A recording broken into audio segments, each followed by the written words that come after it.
The Cellcast is recorded in front of a live streaming audience.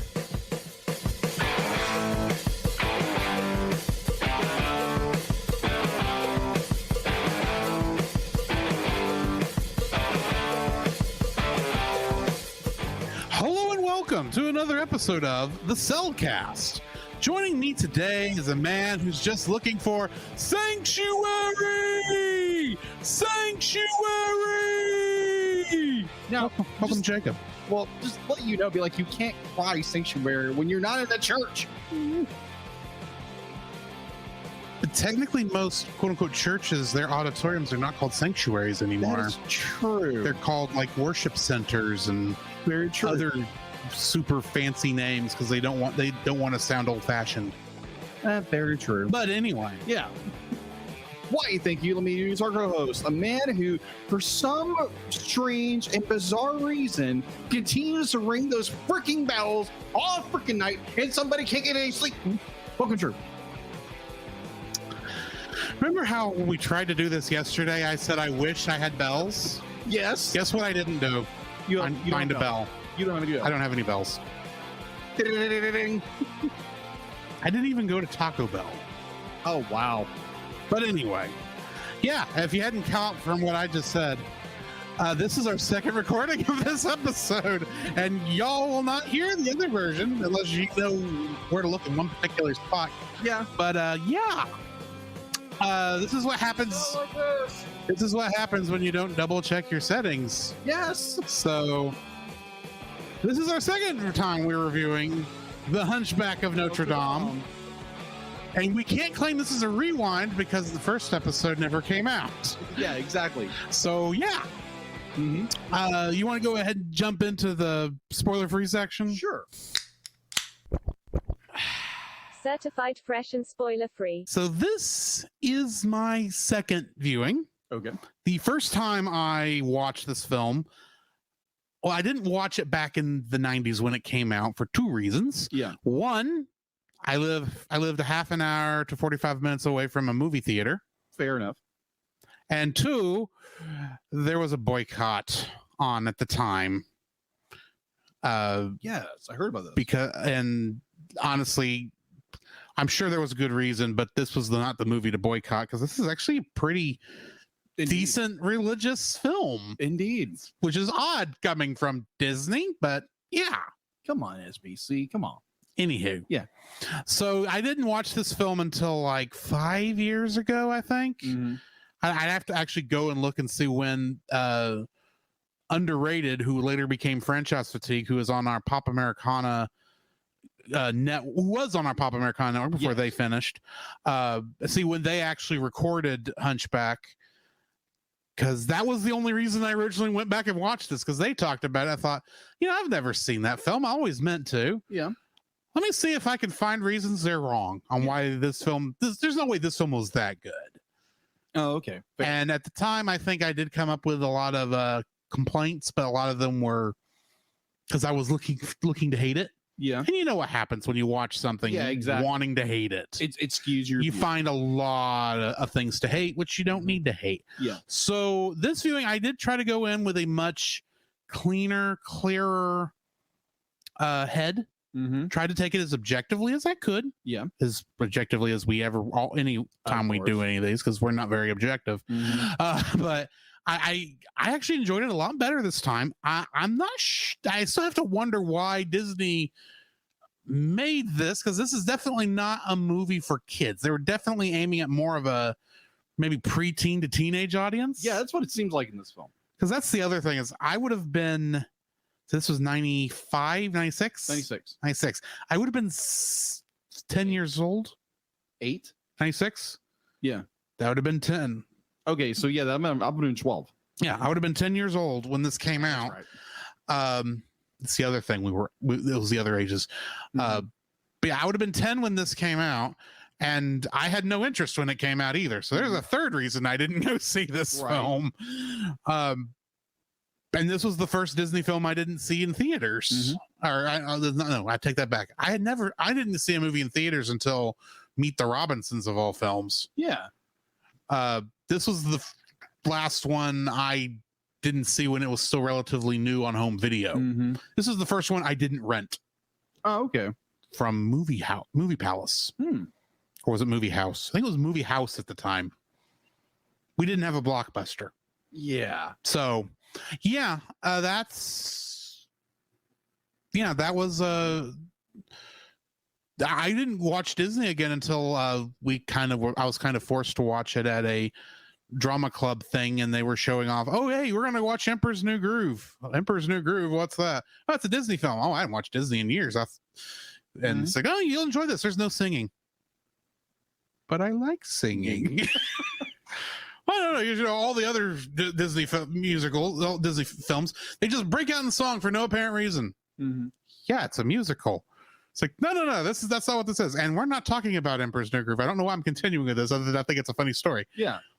And that's what's weird is I'll get into this later. This really isn't a musical in this movie in particular. It's an opera in a way. But we'll get to that. We'll get to that. Agreed. So yeah, if you're looking for it, and maybe the little kids maybe not be interested in watching this, but you know, preteens and older should enjoy this. Yeah, older kids. What are your spoiler-free thoughts? My spoiler-free thoughts on this film. So I was in the same boat as Drew. Be like, when it came around in '96, you know, there was this boycott, and my family would go periodically to church, and it's like, yeah, that's like I kept being told, be like, yeah, don't go watch Hunchback, it's a terrible film, and so I just avoided it.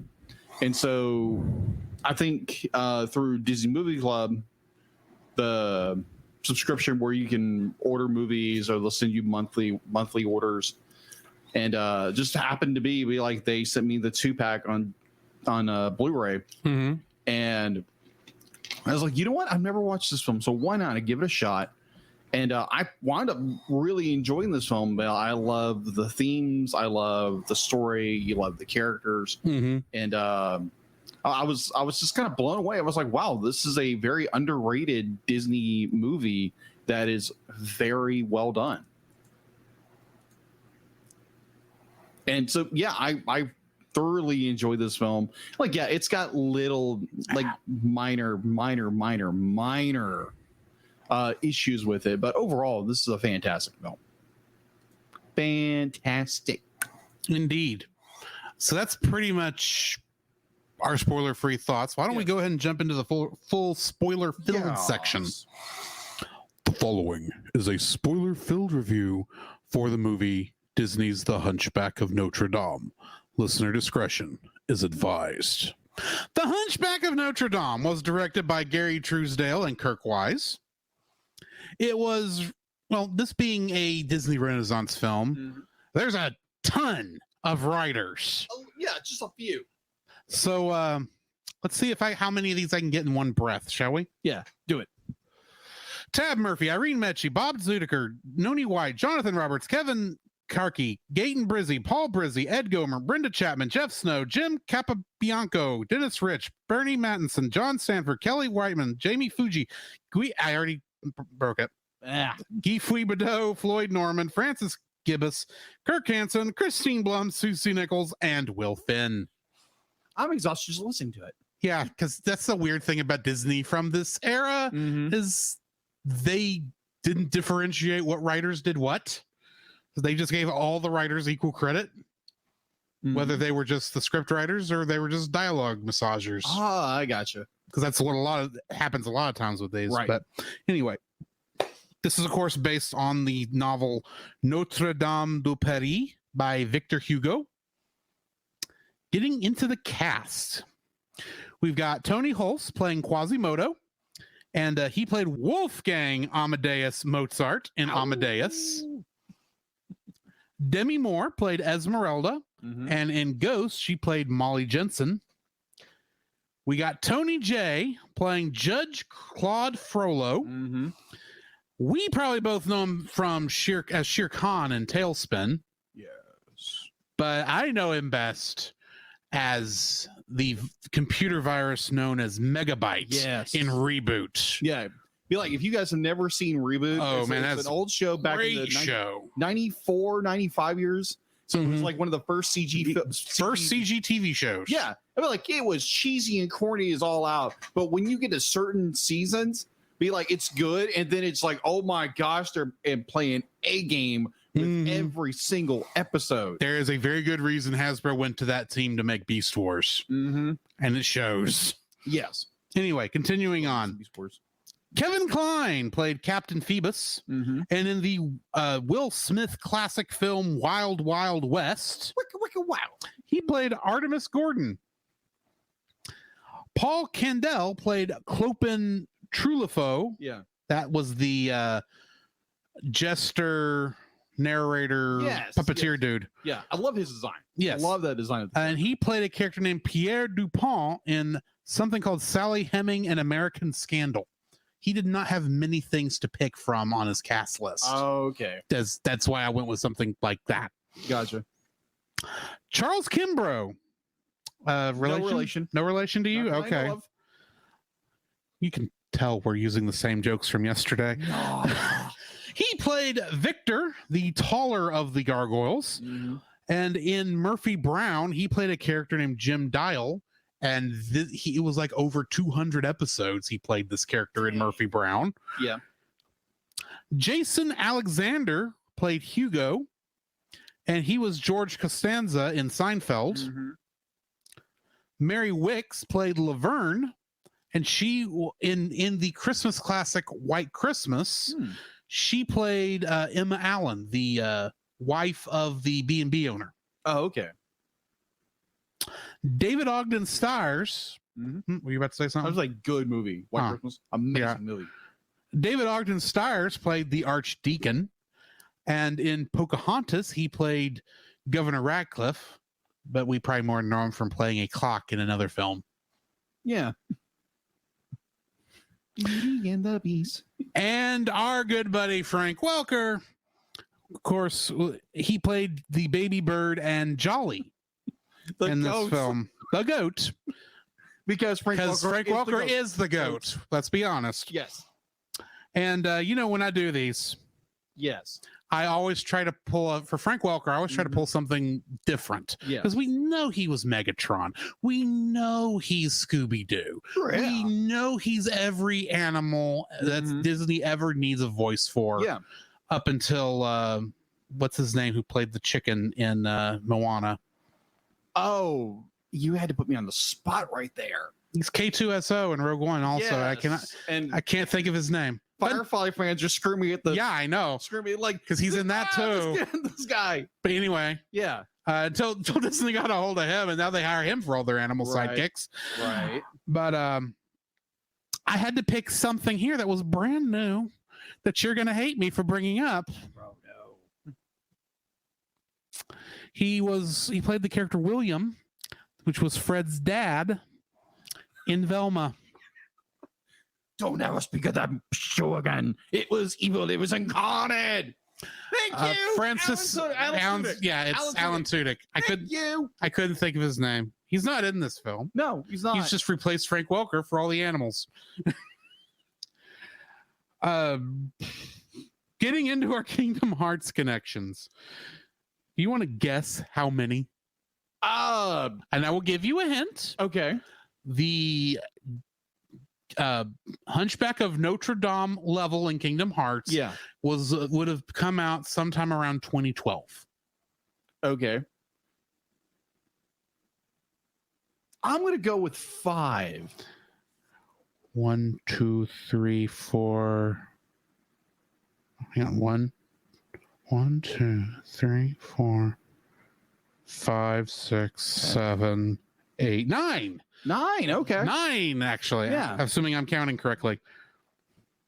So we'll go ahead and start off with Frank Welker, who played Baby Bird and Jolly in this.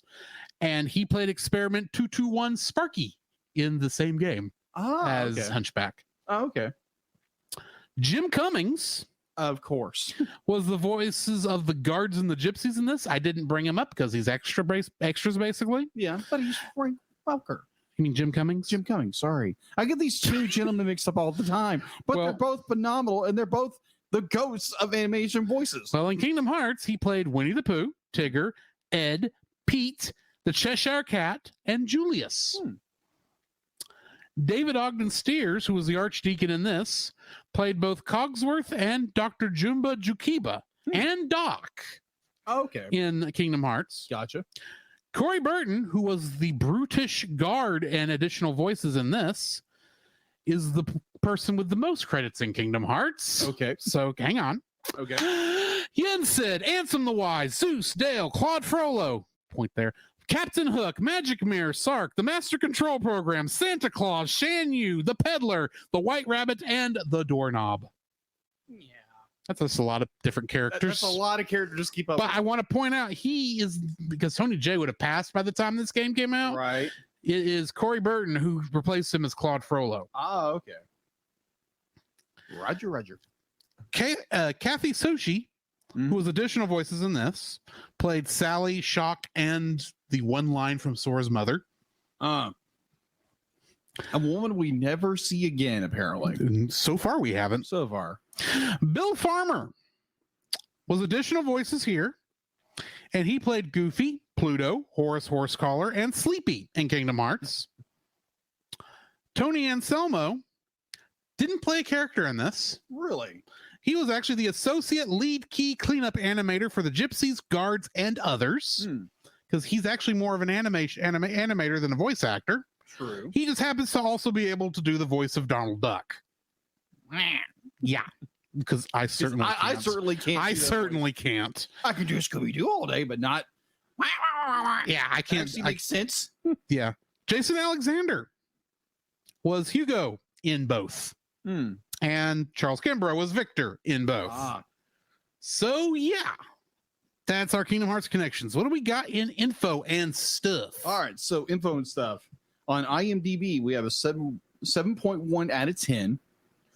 It's available to watch on Disney Plus if you subscribe to Disney Plus. Production was Walt Disney Pictures and Walt Disney Animated Features. Distribution was Buena Vista Pictures Distribution. I always say that wrong. Distribution. I always say that word wrong. For some strange and bizarre reason. I don't know why. It's a bit of a tongue twister. It is a tongue twister.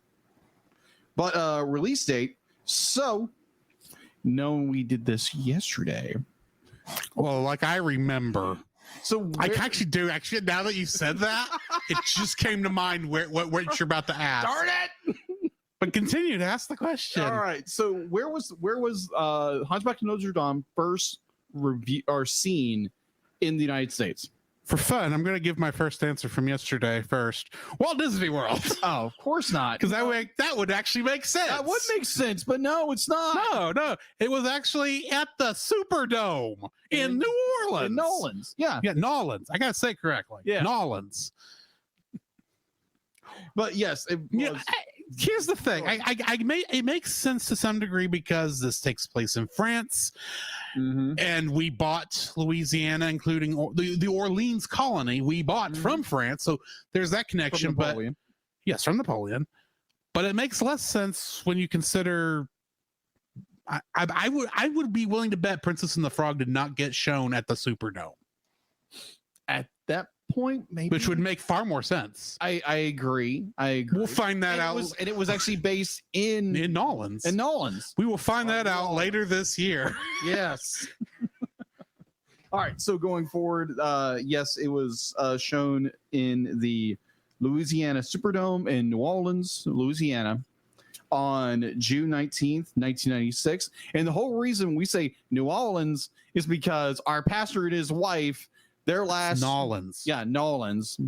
It's actually, I know it looks like it's spelled New space Orleans. New Orleans. But in reality, it's spelled apostrophe Nawlins. Nolans. Okay. But either or, it was shown there on June 19th, and it was distributed nationwide on the 21st of the same month. All right, so our box office. Just for funsies, how much do you think this movie had? I guess too low yesterday. Yes, I know that. Yes. I want to say you said it was somewhere close to 12 million? No. Or was that the budget? No, the budget of this movie? No, that's what I meant to say with the budget of this film. If I said that wrong, I apologize. Was the budget 12 million? No, What was it? 100 million. Oh. And what did it do? Make 12 million domestically because of a boycott?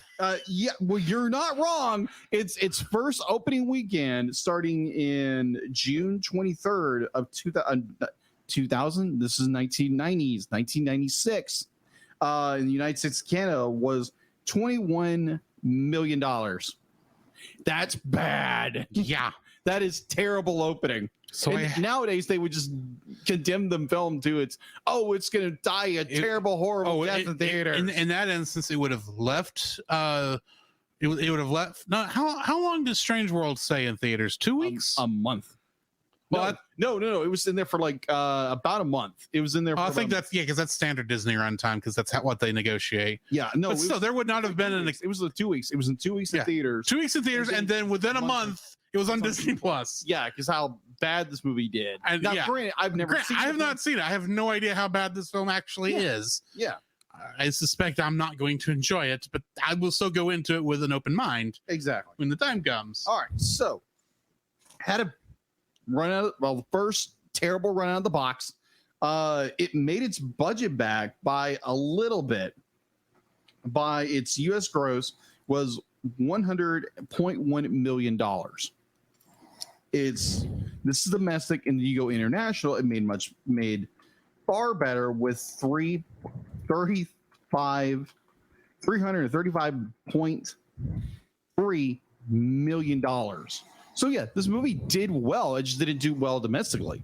Right. So home release, The Hunchback of Notre Dame was released on VHS standard SLV. Do you remember what that was?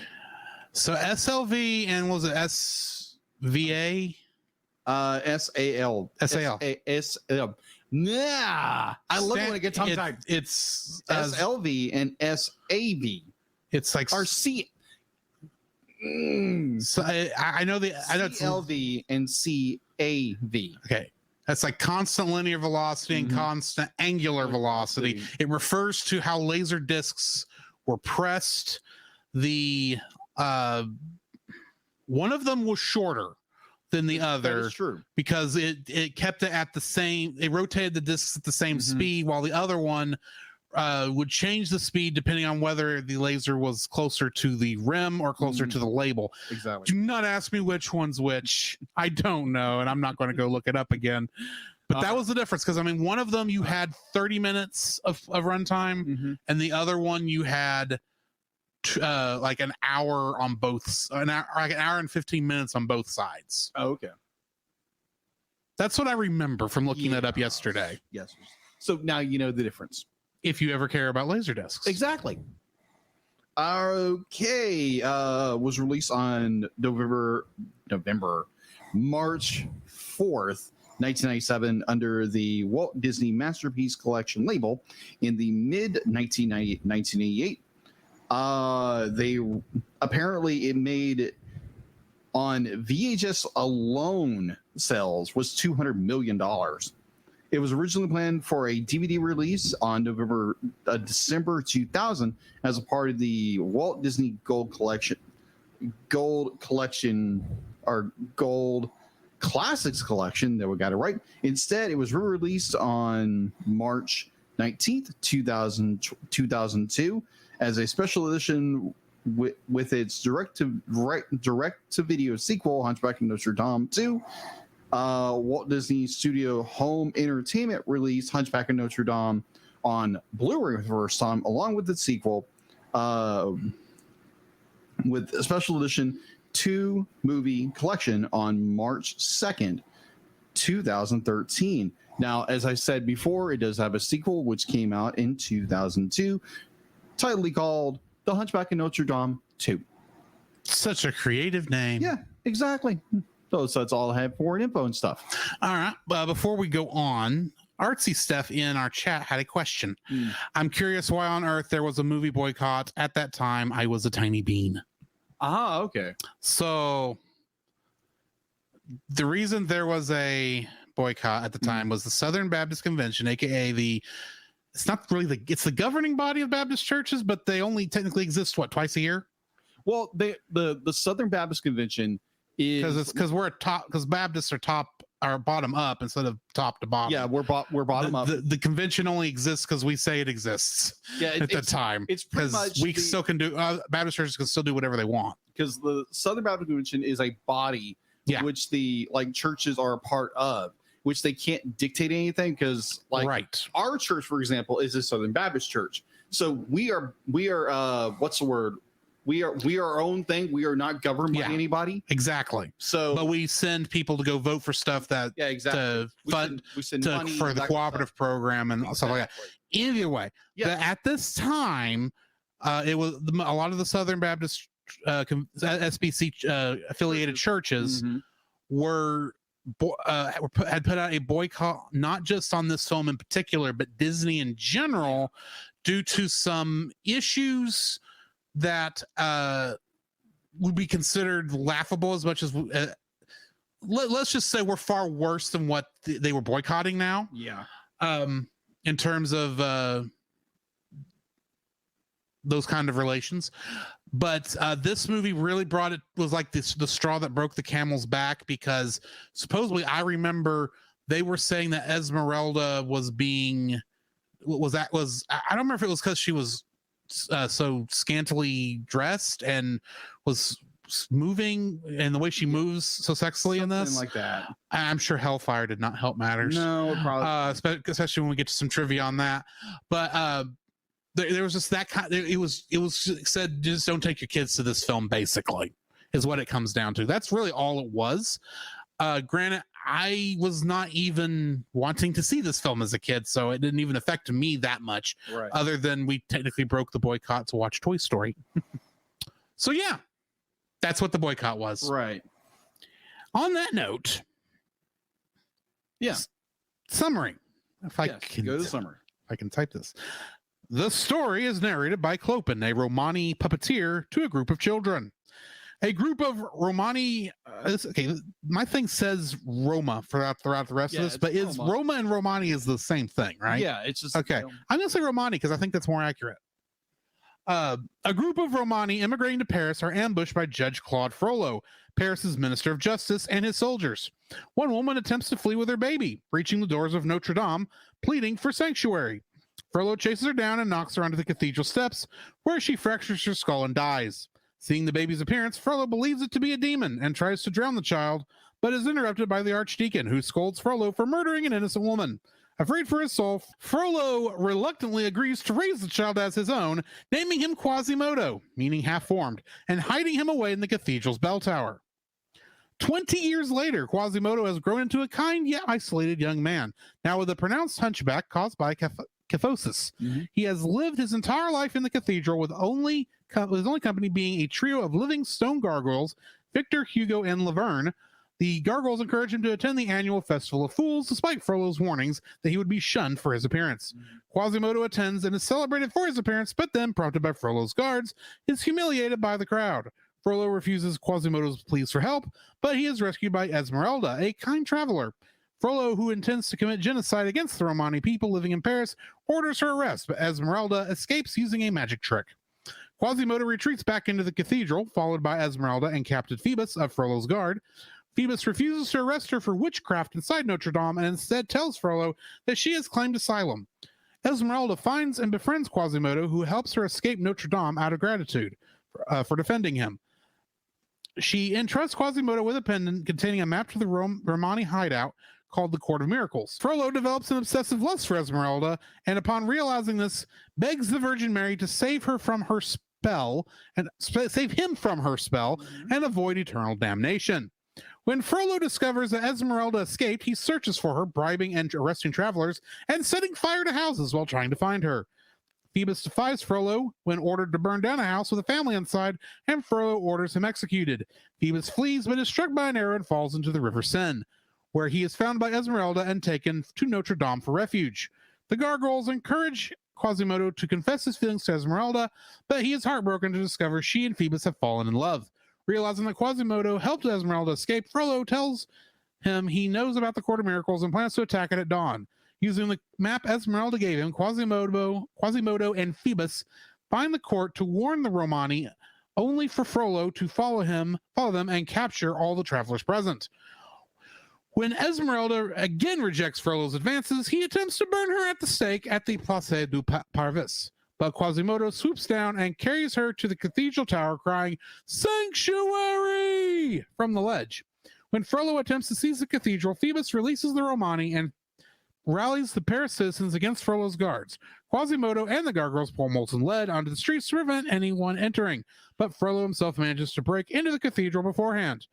Violating the tradition of sanctuary, he pursues Quasimodo and Esmeralda to the bell tower with the intent of killing them both.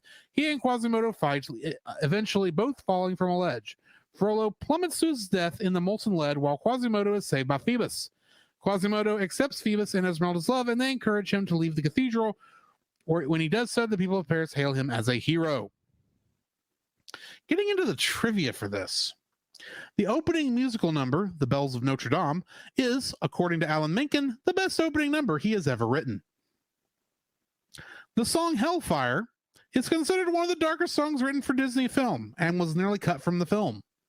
I wonder why. Yeah, because for the scene when Judge Frollo sings Hellfire and sees Esmeralda dancing in the fire before him, the Motion Picture Association of America insisted that the Disney animators make Esmeralda's clothing more well-defined, as she seemed nude. In the novel, Frollo is actually the archdeacon. The filmmakers decided to change the character to a judge because they felt it would be much more sinister to have control over the city and therefore would not be questioned in his attempts to destroy the gypsies. There were also concerns that religious groups would be offended by a priest being portrayed as sinister and corrupt, which might have also justified the change.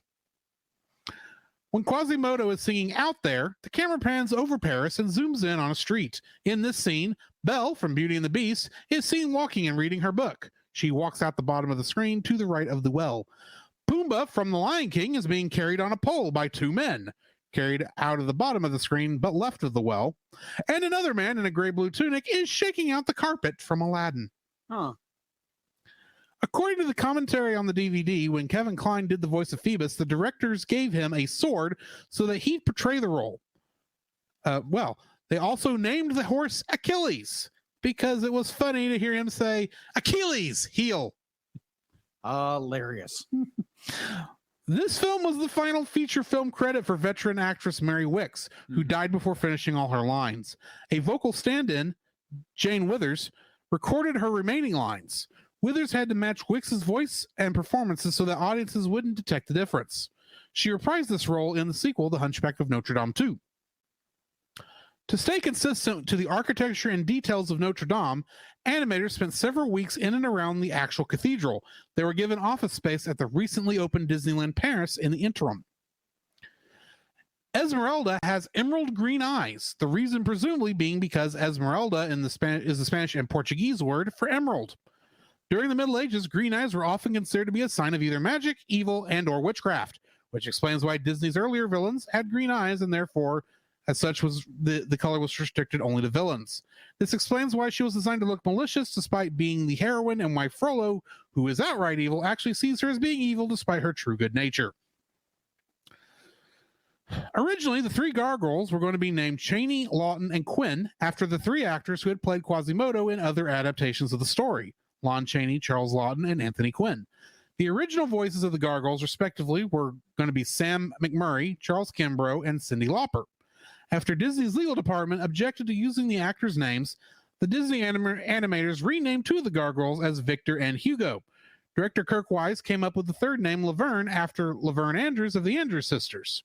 After several years, the characters of the gargoyles were changed to make them reflect three sides of Quasimodo's personality. Eventually, the directors realized that they had to recast two of the voices. Charles Kimbrough was kept on to voice Victor, but McMurray and Lauper were reluctantly let go. In their places, the director cast Jason Alexander as Hugo and Mary Wicks as Laverne. Nathan Lane was also considered for the voice of Hugo, but was unavailable due to his Broadway commitments. And as I said yesterday at this point, Mary Wicks at no point ever played the Wicked Witch of the West, because what one scene makes you think she did. Yeah. But no, that was included because Kirk Wise and the other director, who I don't have his name in front of me right now, were kind of big fans of The Wizard of Oz. Yeah, like to the point where they went and either, I don't know if they wrote or directed Wicked. No, they were involved in production of Wicked. The songwriter. They were the songwriter. Okay. The songwriter of this movie went on to produce Wicked. That's what I was trying to remember. Yes. Despite Good play, by the way. Yeah. Despite Frollo claiming to be a righteous man, he displays some form of all 7 of the 7 deadly sins in the lyrics of Hellfire. Mm-hmm. This was likely done intentionally to show his hypocritical way of thinking. The lines, "Of my virtue I am justly proud, and you know I'm so much purer than the common, vulgar, weak, licentious crowd," showing him displaying pride, considered the most dangerous of the 7, as it is often used to justify the other 6 deadly sins, or even to deny committing them in the first place, as shown here. This is displayed frequently in the song and the film as a whole, and could be considered the first he has committed. Frollo's intense desire for Esmeralda to be his and his alone show lust, envy, and greed. Lust for the intense sexual desire for Esmeralda, especially her body alone. Envy towards anyone who may gain her affections, and greed for seeing her merely as an item to be gained, and wanting her intensely, even though he doesn't actually need her. His intent to destroy her if she does not comply is an example of anger and wrath. Frollo claiming it to not be his fault, he is sinning, and blaming Esmeralda for tempting him, can be seen as an act of sloth, as he is not taking the initiative to better himself, nor taking responsibility for his own sins. And gluttony is sometimes interpreted as selfishness, displayed when Frollo says he will burn down all of Paris, despite that what it would do to the innocence of the city, to get to Esmeralda. In the book, sorry, I did this again yesterday. Quasimodo's mother dies after being pushed on the ground and hitting her head. Yeah. In the novel, this is how Esmeralda's mother dies. Mm-hmm. Because in the actual book, Quasimodo's mother, who is a gypsy, is the one who steals Esmeralda from her cradle and leaves Quasimodo behind in her place, ideally because she is pretty and he is deformed. She leaves behind one red baby slipper, which Esmeralda's mother uses to attempt to find her. Esmeralda is given the other slipper and is told if she stays virtuous, that she will find her birth mother again.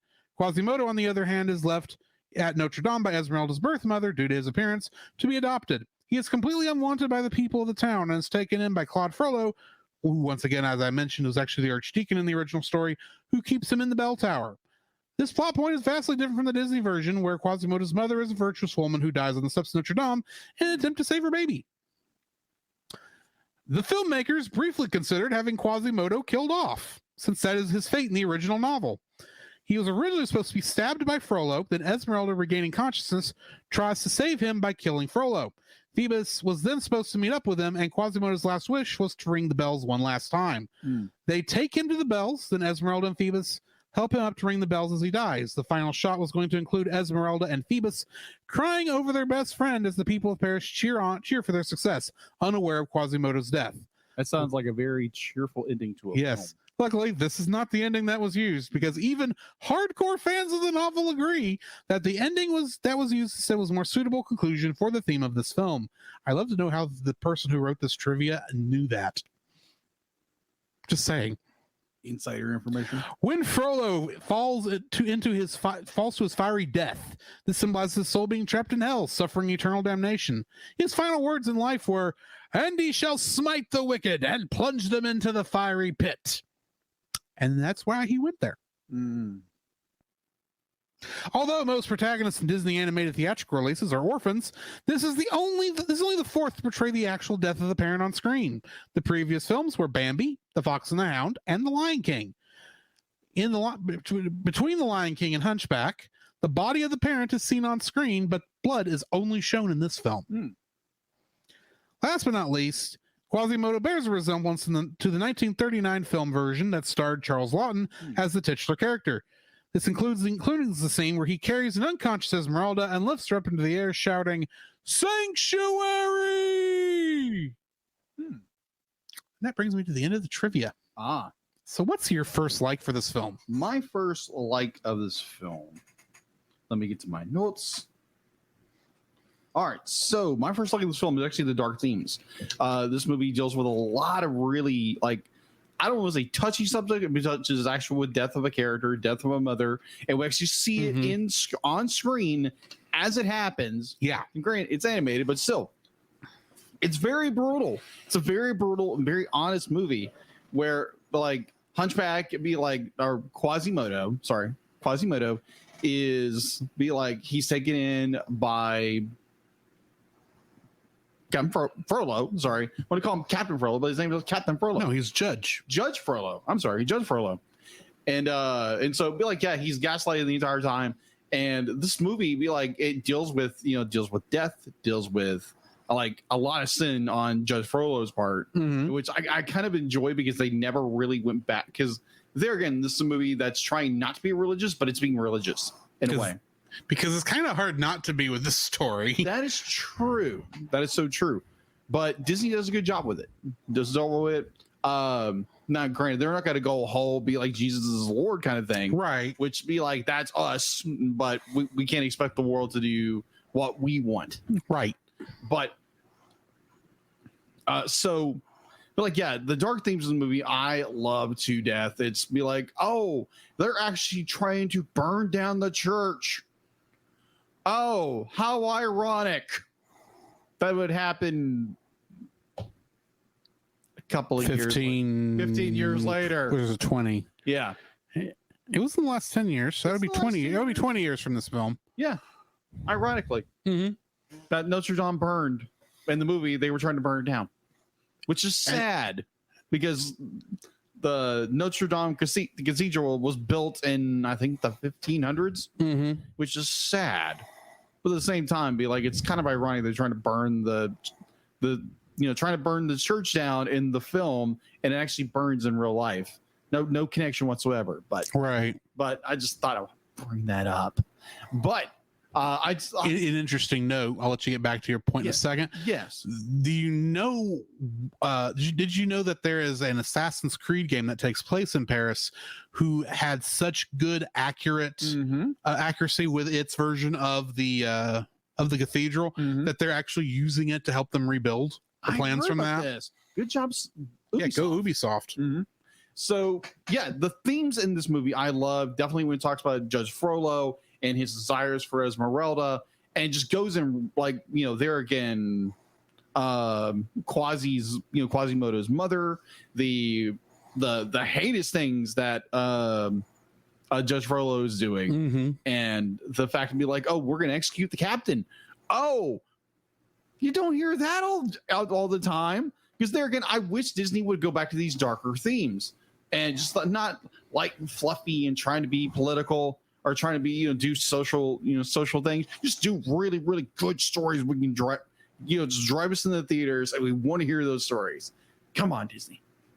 But the darker stuff has not really done well every time they've tried it. I'm just saying. But deeper stories. Yes. Deeper stories. That's all. Just good stories. Good stories. Good stories. Come on, Disney, you can do better. But yeah, just the storytelling and the themes are just amazing in this movie. Of a boy who just be like, he's kind of been he's an outcast, and he kind of comes to his own. I'll get that in a little bit later. Right. So, yeah. What's your first like? The performance of Tony Jay as Judge Frollo. Gosh, yes. I love how Tony Jay does an exceptional job as this character, because he is able to pull off what I can call both types of villains. Yes. The villains who in their own story, they're not the villain. Yes. They are the hero of their story because they think they're doing, based on what they understand, to be the right thing. But anyone who looks at them from outside of their perspective says, no, you're not. And then somehow at the same time, he's the other kind of villain, the snidely whiplash over there, twisting his mustache because he's so evil, so deliciously evil. And it's like, how do you do both at the same time? They're diametrically opposed types. And how is Tony Jay doing both? I know what it is. Yeah. They intentionally cast the most evil sounding character actor on the planet. Like I said, this guy was Megabyte. This guy was Shere Khan, and not just Tailspin, but in the Jungle Book 2, he played that role. He was also, do you remember in Beauty and the Beast, the guy who runs the asylum? that comes to pick up that. Yes, That's him too. Yeah, he plays a good villain. He is a very good evil sounding villain, which is good because this movie does kind of, even though it asks you at the very beginning, can you tell who is the hero and who is the monster? Mhm. And they pretty much tell you from like second one, Judge Frollo's the villain. He's the monster. Everyone else is the hero. Mhm. Or at least Quasimodo, is going to be the hero. You kind of know that going into it because it's not called The Judge Who Saved Paris. Mhm. It's called The Hunchback of Notre Dame. Mhm. So it's obviously the one who you're claiming to be the monster is the monster, and he's obviously not the one that's monstrous looking. You kind of see that coming, but it works so stinking well. And of course, I'll get more into the songs here in a minute, but his song Hellfire is it's one of the best Disney villain songs because somehow, it's not one I would put on in the car. Yeah. To sing along to. This is not a Be Prepared or Poor Unfortunate Souls type of song where it's kind of just fun to sing because, how often do you get to pretend to be evil? That is true. This is not that kind of song because it's not really a sing-along type song, but it's like, oh, so deliciously dark and disturbing and yet understandable. Yes. And very understandable, which is the scariest part of it. Yeah. You can kind of relate to him in some twisted way. Because that's the great thing about this particular villain. He rationalizes every action to the point where it's like, I follow your train of thought, but you're obviously wrong. A little bit. So just a little bit. Yeah. Tony Jay does an excellent job in this performance, and I love it. Yeah.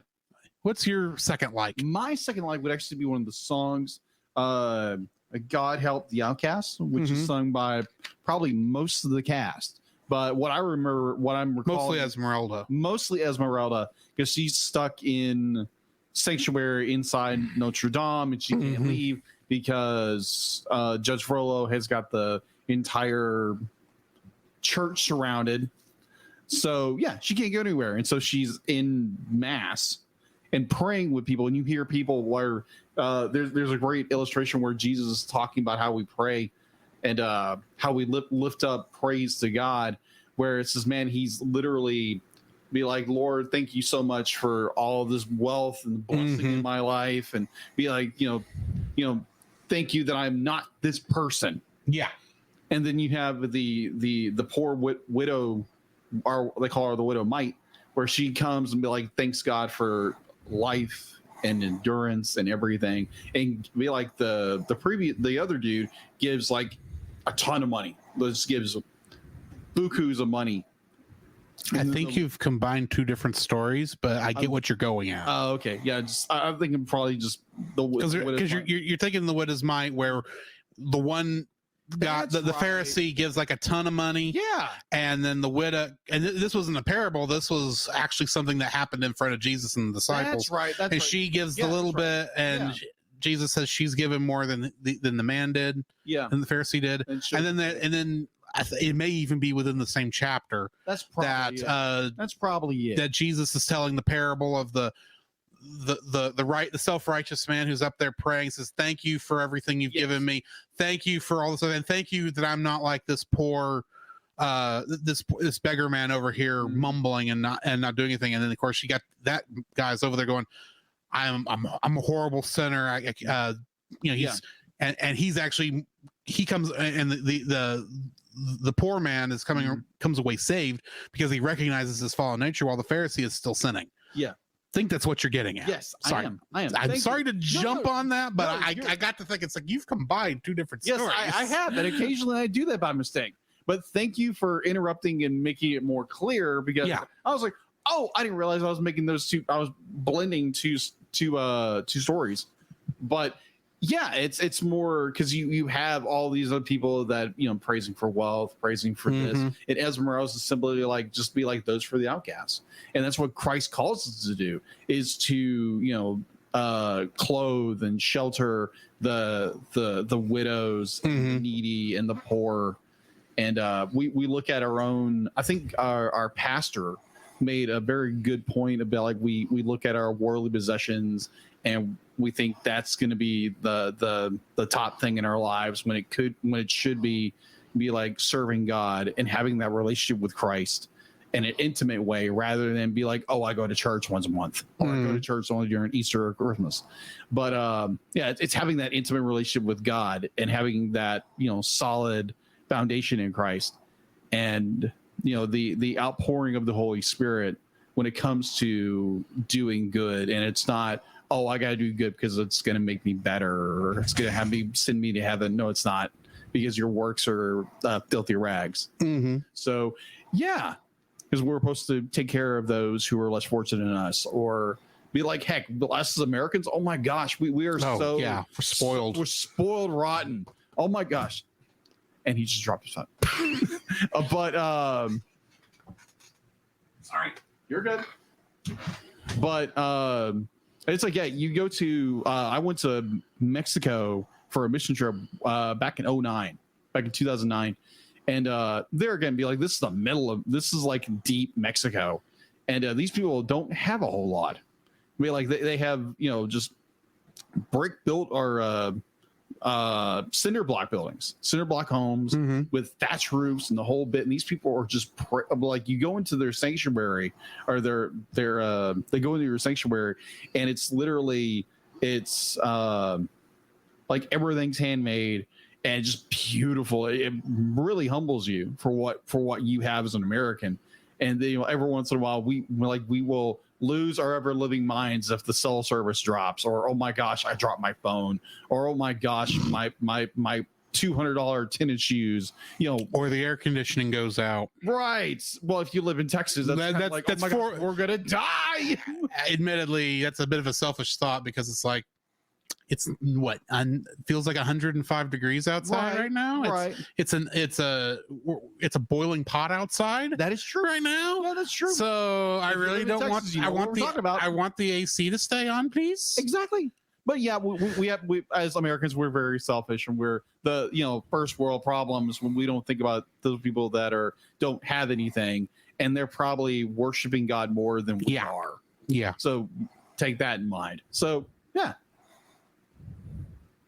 All right, so yeah, I enjoy that song where it's that great contrast of people like thanking God for all their wealth, where it's Esmeralda for the outcasts and those who are in need, which is what we're supposed to do as Christians. So there we go. All right. What's your number 2? The music in this film. Yes. Unlike most Disney musicals, this isn't a musical. Because musicals generally are everyone breaks out in song for no apparent reason. Opera, which is what this is more like. I wouldn't call it exactly opera, because I mean there is a lot of dialogue, but not singing the entire time. But the song, when you go into song, it fits better, and the whole story kind of moves musically, from beginning to end. There is, and a lot of it is because I even mentioned, I think yesterday when we were first recording this, it goes from God Help the Outcasts to like a quick little interstitial thing as we're changing scenes to straight into Hellfire. Talk about a 90-degree turn. Yes. Because you God help the outcasts to Hellfire desire, and I can't sing the whole thing. I love the way this thing moves from one. It feels like it's all flows easily from beginning to end. Yes, there are moments of action. Yes, there are moments of dialogue, and it's not all singing, but it feels like an opera, and I love that. I've not seen many operas, so my description of an opera could be very off, but from my understanding, this is very operatic at the very least. So yeah, I love that this moves like an opera. What is your third like? My third like, let me get back to my notes. Wanted to thank somebody in the chat real fast, but so I just did it on did somewhere else. So Quasimodo is a character. He is almost like Hercules from Zero to Hero. It's the exact same thing, except it's done 10 times better. It's more of a it's two different styles, but it's Quasi goes from a young man who is one gaslit by quote unquote father who doesn't like him at all.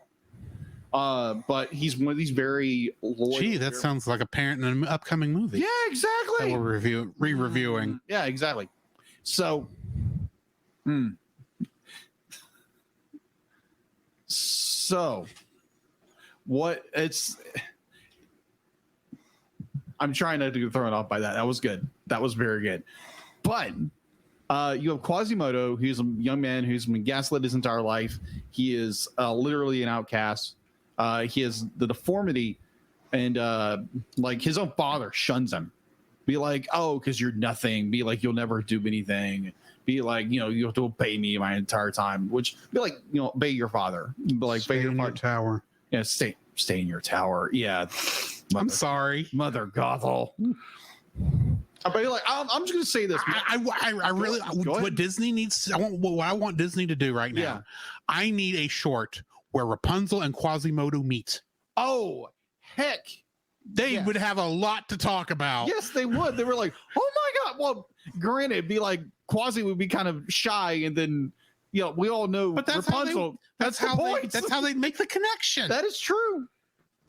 They both were stuck in towers by parents who really didn't like them, and both wanted to see the outside world. Oh, okay. And it took a man with a smolder to get them out. You're not kidding. You are not kidding. Good. Oh my gosh. Yes, the connections with this movie with Tangled, which came out in 2010, which we're re-reviewing next week. I might as well say it now. Yes. So yeah, totally unplanned, by the way. Totally unplanned. But yeah, just like Quasi, just be like he's the down and luck kind of guy. He doesn't have the confidence. Kind of reminds me of me in some capacity. Be like he's encouraged by his friends. Go and do this. And so like there's just certain points throughout the film that he gains confidence, not through his own arrogance, not through his own pride, but just through like people. It's like, oh, he's actually a really cool dude. Mm-hmm. Oh, yeah, Esmeralda, who is being very kind and very generous and very loving towards him, and like something he's never had before. And then you have what's the captain's name again? Phoebus means sun god. Yeah, Phoebus. Yes. Boy, that's not pretentious at all. No, it's not. I don't blame him for that. That was his parents' fault. Right. Or the writers. It's Victor Hugo's fault. Let's move on. Okay, never mind. I thought he was kind of... Yeah. That was the characters. I did a double check. That was apparently his name in the book. Got it. All right. That line wasn't in the book, I don't think, but... Sure, that was a good line, though. Achilles, heel. Mm-hmm. Good line. Oh, my gosh. That. Good. Love it. If you don't know what we're talking about, go watch the movie. No.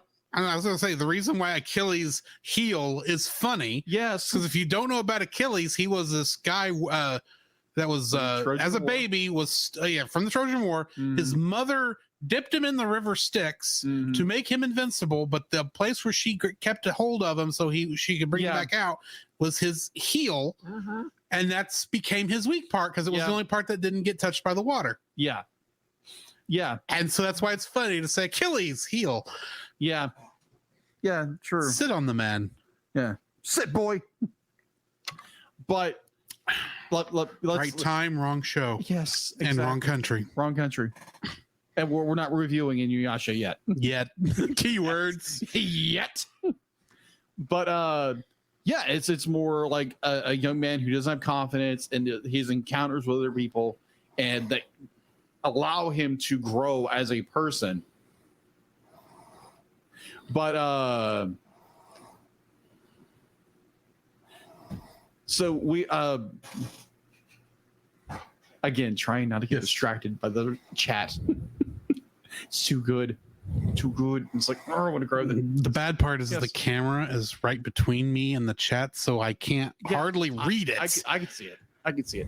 But we have Quasimodo's journey from the outcast, who is the young man who doesn't have the confidence, to the one who comes in and does the right thing and becomes the hero that he's supposed to be. And thankfully, they decided not to go with that first idea of just killing Quasimodo off from the book. Yeah. Yeah, great idea, because you want your hero to live. Even though he doesn't get the girl, he's still accepted for who It he would is. be an odd thing for a Disney film to be a tragedy, if we're being honest. I agreed. It would have been this would have been dark theme. That would have been, oh my gosh. I'm leaving the theater sad. I mean, maybe a Pyrrhic happy ending, I could see. Yeah. That you could probably get away with that. But a full-on tragedy, no, that doesn't work for Disney. No. That would feel weird. But anyway. Right. So, yes, we have this amazing story of a young man who goes from basically zero to hero in the most fantastic way that you can see someone who has no self-confidence, kind of like I am in some capacity, to where he is encouraged, and triumphs over diversity and, some prejudice in the whole bit, and comes out on top. And I enjoy that kind of story. I enjoy where the underdog becomes the hero and everybody enjoys it. And it's he doesn't get the girl, but it is a great story. It is a great heroic story of a character. You said underdog. Yes, I said underdog. And now in my head, I'm hearing speed of lightning, roar of thunder, fighting all who loot and plunder, underdog. Boom. Anyway, my third Yes. this film. Yes. I like that while it is a traditional hero story, it is told from the point of view of the sidekick. Mm-hmm. Yeah, it is. Think of this like Aladdin. Yeah. Phoebus is obviously the Aladdin of this. Granted, he's not. Aladdin was not quite as good looking as Phoebus was. True. I mean, Phoebus has a really good design. Right. He wasn't as lucky, we'll say, as Phoebus was in terms of his lot in life. Yes. Obviously, Esmeralda would be the Jasmine of this analogy. And who does that leave for Quasimodo? Genie. He is definitely the genie of this relationship, if we're being honest. But those movies are never told from, that movie was not told from Genie's point of view. That is true. It's told from Aladdin's. Mm-hmm. This movie does have the boy getting the girl and the girl being the princess. That is true. Basically. Yes. But neither one of them are the primary protagonist. Mm-hmm. Quasimodo's the protagonist, and he doesn't get anything. That is true. Other than he gets to leave and gets self-respect and gets a certain judge out of his hair. True. So, I mean, I like that while it's still a classical story, it's told from a different perspective than you normally see. And that's what I appreciate from this. He wants the girl, sure, but he doesn't get the girl. He's not supposed to get the girl. Yeah. Phoebus is supposed to get the girl. You know that from the minute you see him. Right. And you don't really feel bad about it. Okay. Because they're all good friends. That is true. So, yeah, I like how this is, like I said, a classic hero story from the point of view of the sidekick. Oh, okay. So why don't we go ahead and get started on our dislikes? Yes. What's your first? What's my first dislike? Well, I try to remember mine. Going back into my notes. So they're using cap system for this show. I do remember mine. And now. yes, because you brought it up. So this was one of the first, not one of the first, but they're using caps have been used since 1989. Yeah, because they had tests of it in Little Mermaid. It was first used for the whole film with Rescuers Down Under. Right. So you're using a lot of cap system the whole bit. Mm-hmm. So a lot of nice deep colors. Yes, exactly. So the point I'm trying to get at. So you have these amazing detailed backgrounds for this movie. And there is, so when you get into the night scenes, and you try to look off in the distance, you see little lights here and there, but everything's just muddy and it's just dull and gray, and Right. and they're understanding you're trying to set the mood for the scene, but at the same time be like, can we get a little detail, a little more in the background, and not everything feels like it was brushed over with a lacquer.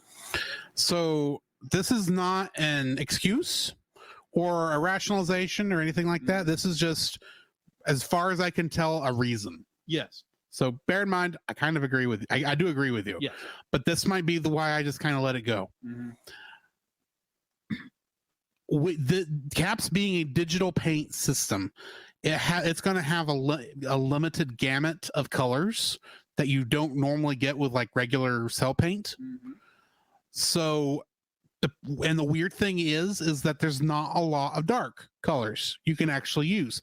They were probably trying to stay away from Aladdin-esque nighttime colors. Agreed. Or Lion King-esque nighttime colors. I agree. They don't want nighttime in this world to feel magical. Right. And unfortunately, they don't. That doesn't leave them many colors to work with. Sure. They don't go with pure black, because pure black wouldn't have worked.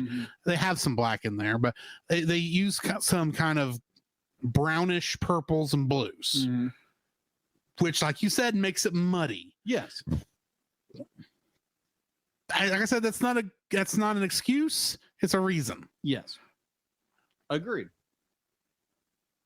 But yeah, be like, I agree with you, but at the same time, be like, going back to be like, give the background a little more pop to make it more noticeable, but not draw your attention all the way. With this, it's just like, it's dull and boring. I mean, thankfully, there's not that many nighttime scenes. Agreed. Where that's actually a worry. Yeah, that's true. The scenes that we get close enough, they actually use more sunset colors, which works because in most cases that is him and Esmeralda hanging out on top of the cathedral, and then of course the fire, which is all reds and yellows. Oh, okay. But yeah, I know what scenes you're talking about, and thankfully they don't happen as often. Right. So that's kind of why I give it a pass. Okay, gotcha. All right. So what's your first? Oh, mine's involved with the digital animation, but not with the Caps system in this instance, because while Caps, like I said, had been used since '89, this is one of the first times they're really using CG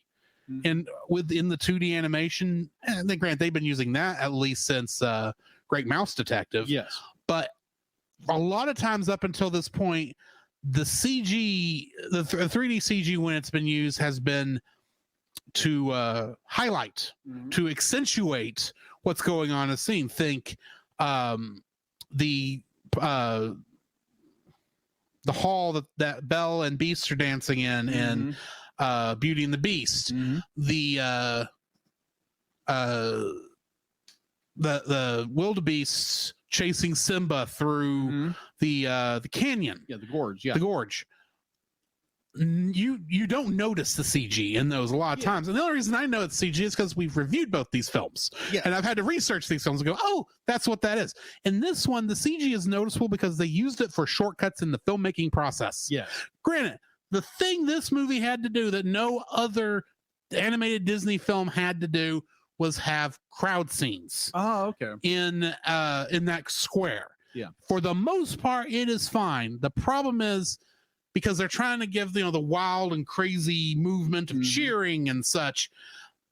They a lot of times animated very short animation sequences for each of these characters. True. And they loop incessantly. Yes, agreed. You mentioned, I think yesterday when we were recording this, there's this one guy who's holding a flag and he just kind of raises it up and down over and over again, like he's casting. He's fishing for something. And it's like that throughout the whole thing. The only thing they actually had to do to fix this was just make longer loops and space them out in the crowd where they're not quite as noticeable that's what you're doing. And plus, the other thing I don't like about this is some of those characters that are in those backgrounds, they are actually 3D characters. And they're noticeable because this is before cell animation was really good. Yeah, agreed. Because they're not plasticky, mind you, because they are at least vector graphics and then colored in caps. Yeah. So it looks good, but you can tell there's too much three-dimensionality to the these characters for their art style. Yeah. And it's distracting to me, and that's why I don't like. Now, granted, things like they use for like the bells, Mm-hmm. and granted, they kind of looks two-dimensional in a way that's different from the two-dimensional of the world. You know, the rest of the world, it feels like it at least has depth. This feels like it's a flat piece of paper in the shot. That could have been done a little bit better, but it's just so many points in this where I don't know if they were experimenting or if this was the only way they could figure out how to do it, and it just didn't work as well. Mm-hmm. It's the CG shortcuts throughout the entire film are just distracting to me. Fair enough. What's your next dislike? I forgot what number we're on. 2. 2. My second one kind of bounces off Drew's a little bit.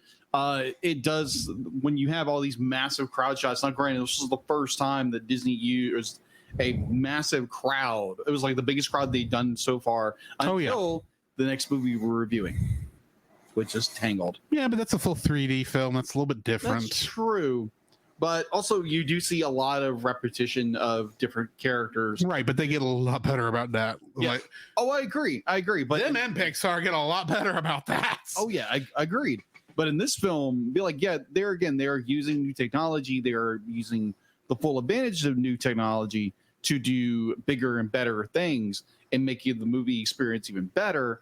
But you do see a lot of repetition of character designs throughout the scenes. And it's like, oh, this guy from the market. Oh, you see the same guy over and over and over again. And they're in like Drew said, like I said yesterday, the first recording, was you literally see a guy with a flag. He does this and pull back position. And like he's casting a line. And so I just kind of found that a little weird. But there again, for kudos for Disney for doing something new and trying new technology to a bigger and greater consent. That's all right. Extent. Thank you. Extent. But yeah, that was my kind of the repetition of just characters and big scenes. All right. Yeah. So what's my second dislike?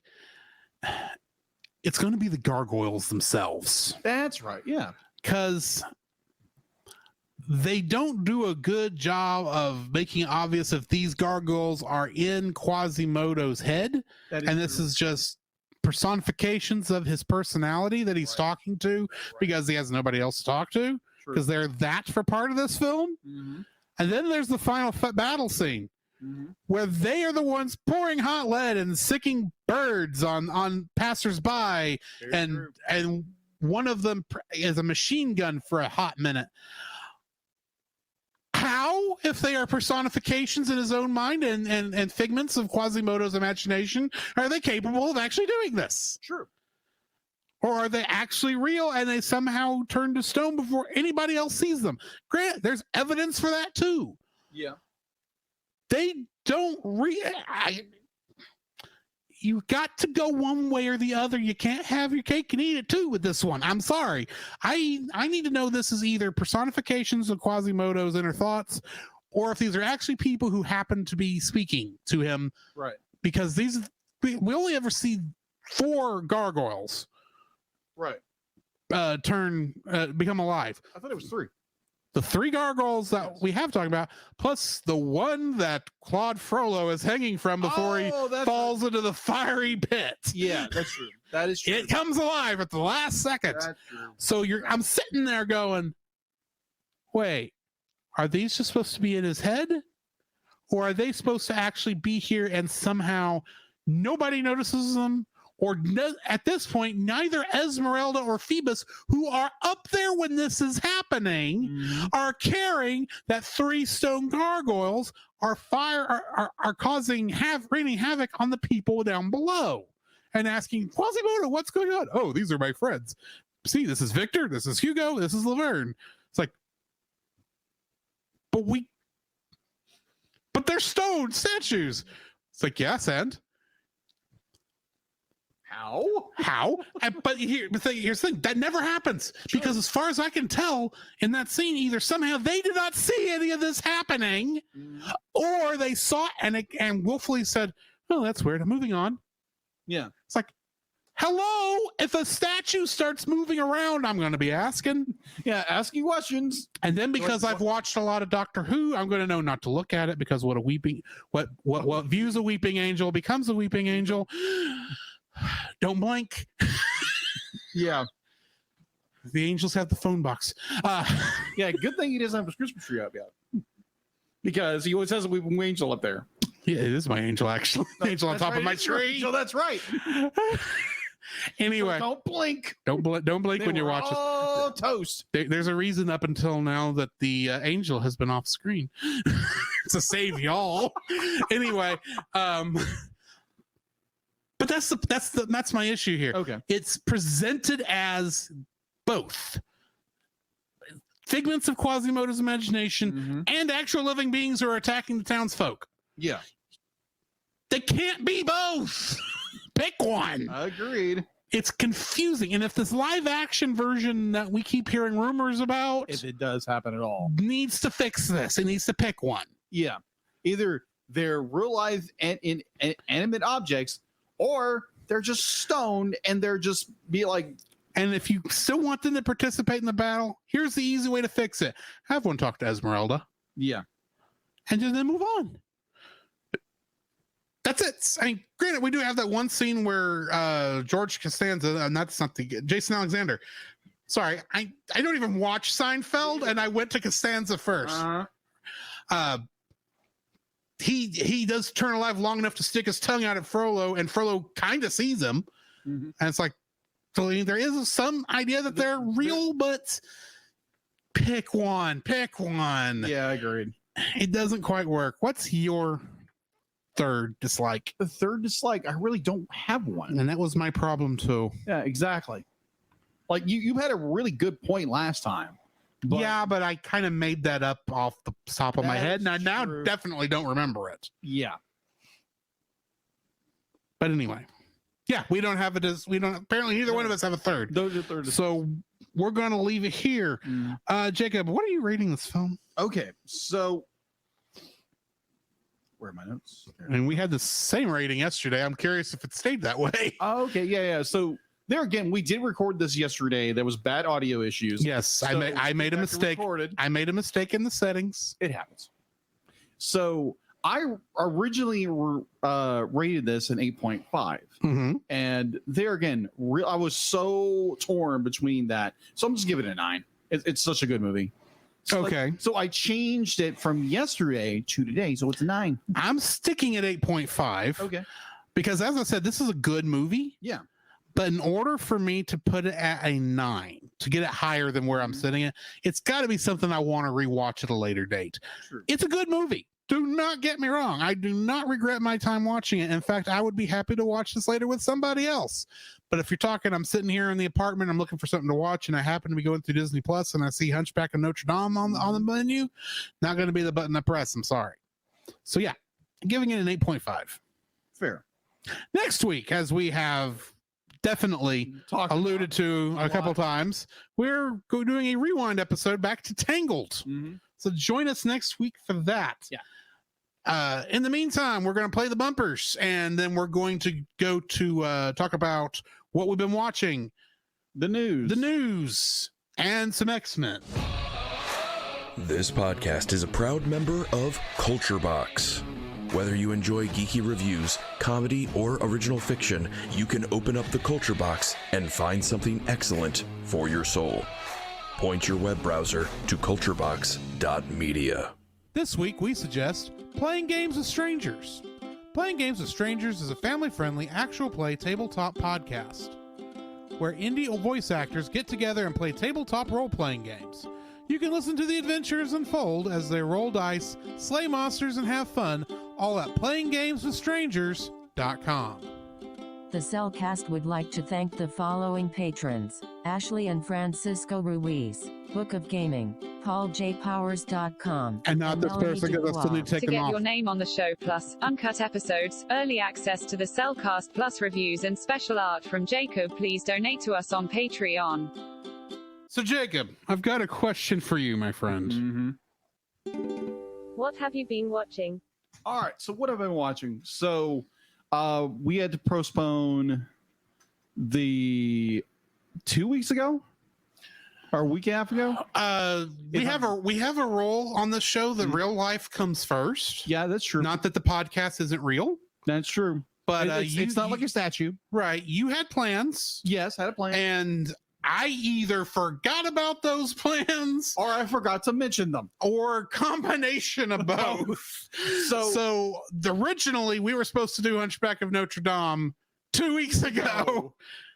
But it kind of works out considering some stuff that's going to show up in the news later. So that is true. Interestingly enough, because this is like on the anniversary. This episode is on the 24th anniversary because it came out this week. Yeah, exactly. It came out like in 96. Yeah. So like 24 years ago. Weird how that timed out because we did not plan that. No. But yeah, it's been we were supposed to originally do this 2 weeks ago. Yeah. Because you had plans. I had plans. And then last Friday I got a headache. You had a headache. Yes, I got a So headache. we tried to record this Sunday. Yes. I had the settings wrong. Audio issues. So it's Monday. It's been 2 weeks. Yes. So what have you watched? What have I watched? So me and my wonderful girlfriend Ashley went to Houston. Houston. Did I say it right? Houston. I don't know the rest of this song. But we went to Houston, the museum district. Great time. Had a great time at a library with doing genealogy stuff. It was great. We went to a Holocaust museum. That's sobering and very humbling. Mm-hmm. It's like, yeah, you go in there with a smile, you're going to be kind of down because it's terrible. It's terrible, and it shows exactly what prejudice and hatred towards others looks like. So we did that. We had dinner with two of her friends. One of them I had actually met before. Didn't realize I met her before, but that was fun. So then Friday we hung around. We did a few things, and then we went and saw the musical Wicked. Hint: the same guy who wrote the music for Hunchback of Notre Dame wrote Wicked a couple of years later in 2006. So we watched that. First time watching this play because me and her love the music of this. She does Peloton, she does Wicked rides, and we actually were just sitting around one day a couple of months ago, and it's like, because I was like, hey, do you like Wicked? It's like, yeah, I enjoyed the soundtrack, never seen it. It's like, well, I'm actually looking at tickets for Wicked, and it's like, oh, okay, so yeah, we had that planned, and we had a great time and drove back on Saturday. And gee, do you like Wicked? It's almost like she never listened to our very first episode. Yeah, exactly. Where you kind of went goo goo gaga for Idina Menzel. Yes. Well, it was me like Idina Menzel is an amazing powerhouse voice. I didn't say she wasn't. Exactly. What I'm saying here, behind the scenes, folks, for something that happened 4 years ago. Yeah, 4 years. First episode we're ever recording. Yes. We are learning we should have done more research ahead of time. Oh my god! Especially since you didn't have internet and we couldn't get a good decent signal in your apartment to save our lives. True. And I insisted in my apartment. I insisted at the time your apartment. That's true. Because I thought I had a herd of buffalo living above me. So continue. But yeah. We're both on IMDb, and I go, oh yeah, Elsa was played by Idina Menzel, and she played, I don't know who I said. Yeah, and he goes, oh yeah, she was.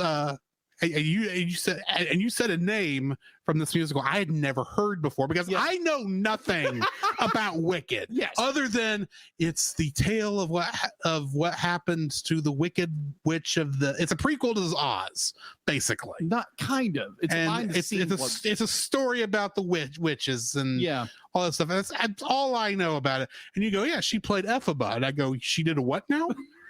That is true. That is true. Because I didn't know what an Elphaba was, and I think I even said it wrong at the time. I was like, I corrected you. Elphaba? I was like, I don't know what an Elphaba is. That is true. Isn't that the sponge that you wash yourself with? Oh my gosh. So yeah. Sorry.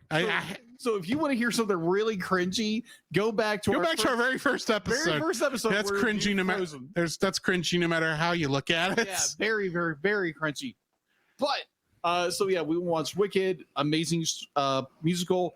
Go watch it. It's currently in Houston right now, and I believe I talked with another patron who's also watched, not patron, the part of our show, but someone who was watching the show along with us, said I think next year is going to be in Austin, Texas.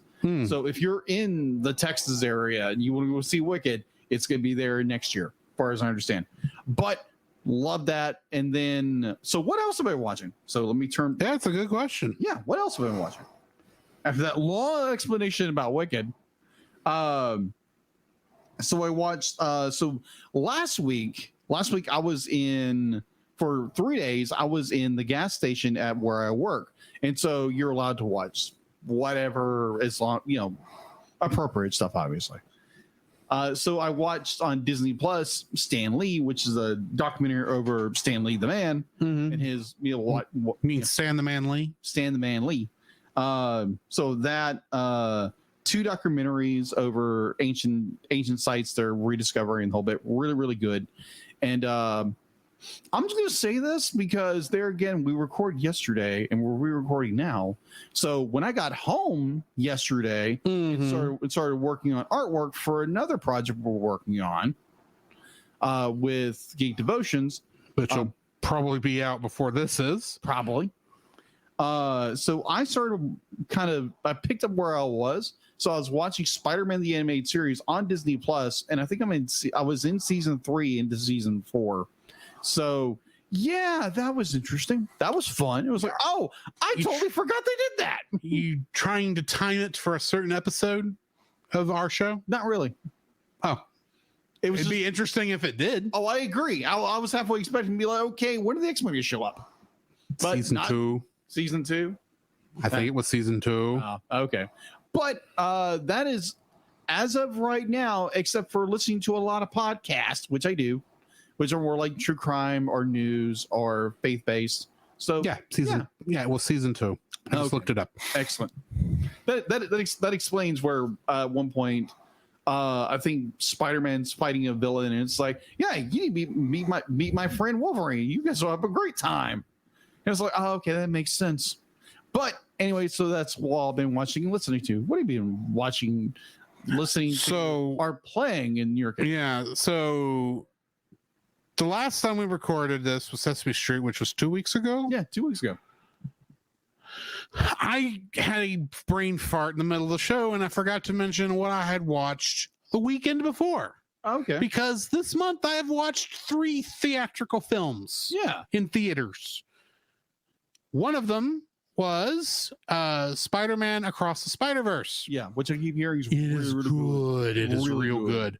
It is good enough it's already on our schedule. I saw that. Not till next year, but it's on our schedule already. Year, but it's there. I had to give it enough time to show up on video. I would hope so. The weekend after that, I saw Transformers Rise of the Beasts. Yes. Which I realized watching it, this is the first time live action Transformers films that actually hits my nostalgia gland. Really? Yeah, because I didn't watch the original Transformers growing up. Yeah, okay. My first Transformers show was Beast Wars. Yes. So Optimus Primal is my Optimus Prime. Or in this case, yes. Yes. yes. Yeah. I own the entire series on DVD because I was like, I have to have this. Unfortunately, my favorite fire ant did not show up. Inferno. Yes. Yes, my queen. And unfortunately, Megatron was not in this in any way, shape, or form, which was kind of sad. Disappointing. It's like, but I like my T-Rex Megatron. And that's a decent excuse for Frank Welker to come back. Yes, or at least the original guy who did the voice. Yeah, I don't know who did it, but so good. But yeah, the movie was a popcorn muncher. It's not. Yeah, it's better than a lot of the other Bayformers. Yeah, but I mean, it's like, oh, that's a thing. Yeah, that was fun. Oh, and here's a fun fact. While Beast Wars was part of the inspiration for this, another movie that we have reviewed was also an inspiration for this film. Really? And that's all I'm going to say. Okay. Just whoever that voice actor was does not hold a candle to Orson Welles. Oh, That's my gosh. all I'm saying. Yes. Oh my gosh. Yes. Anyway, third film, Yes. The Flash. Was it any good? It was a popcorn muncher. Of the two it was a multiverse film. Yes. And of the two multiverse films I've seen this month, Spider-Verse was better. Yeah. It's not that it was bad. It's just, it is a good example of what Warner Brothers did to what Zack Snyder was doing. That's the best way I know how to do that. Say that. Whatever Zack Snyder was attempting to go for, granted, I was not a fan as much of the Snyder films. I appreciate what they were doing, but they're just not my kind of films. But even what he was doing, which this Flash is based on that character from those movies, Yes. it's not even doing a good job with that. It's okay. Yeah. It's not bad. But it's not one I want to own. It's not the best adaptation of Flashpoint. Okay. Sorry, Nicolas Cage playing Superman does not save it. Or apparently another Batman shows up, apparently. I always thought Clooney was a better Bruce Wayne than he was a Batman. Oh, agreed. Completely agreed. And of course, Val Kilmer couldn't. Yeah. But Adam West showed up for a hot second. So did George Reeve and Christopher Reeve. Yeah. And Eartha Kitt. Wow. As Catwoman. Yes. Yes. The one that was also next called her Esmeralda. It's not that character's name. No. Esme? Yzma. Wrong lever. Yeah, that one. Yeah, Yzma. You can hear her voice for a hot second. And I'm going, yeah, this is cool and all, but this is so much fluff. This is cotton candy. It tastes good for the second it's there, and then it's gone. It is nostalgia used incorrectly. It's like a raccoon who gets a hold of some cotton candy and then puts it in water. Then he's sad. It was a video I saw once. Okay, as I say, that's a reference to something I recognize, and I can't point at what it is. Yeah, it's a video. Anyway, moving on. Yeah. It wasn't bad. That's all I'm saying. It just wasn't great. Yeah. Also, I have been watching Star Trek Strange New Worlds. Okay. The first 2 episodes I've watched so far.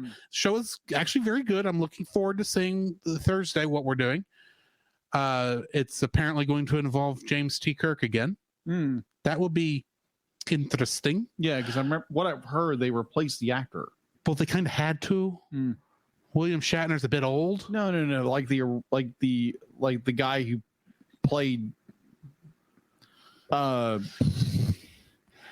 Okay. Kirk. Right now there's 3 Kirks. Shatner, Pine, and I can't think of the guy's name on Strange New Worlds. I apologize. Well, never mind. It's the same guy from the end of the last season. Okay, well, never mind. To my knowledge. But again, this is not a Star Trek podcast. So yeah. Not till we just get around to reviewing Lower Decks season 5 or 4 when that happens. And this guy's gonna geek out like. But speaking of Star Trek animated stuff, I've been watching another show. Yes. That I believe it or not, this is a Star Trek show I did not watch before. And it's from the 70s. Oh. Star Trek the Animated Series. Right. That is one goofy show. It is the 70s in animation. Here's the thing. It is 70s era filmation. Saturday morning cartoon to the teeth. Yet it's also Star Trek. It is still that high quality of writing. Right. And the acting is still kind of on the good, but you're still talking about giant pink tribbles. Fair. And a giant clone of Spock. It's goofy. It's weird. It's what you expect from a Saturday morning cartoon from the people who made He-Man if they were making a sci-fi show. True. And yet it's still well written and well acted, strangely enough. So at some point I may put that one on the TAS list because I don't think it'll take us that long to go through. Okay. Makes sense. When we need something short. because it's only like 26 seasons, 26 episodes, I believe. I could be wrong on that count, but anyway.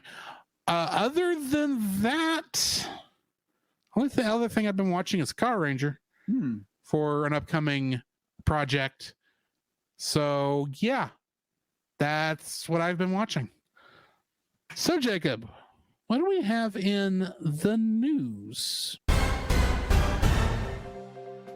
The Cellcast News with your host Jacob Heron.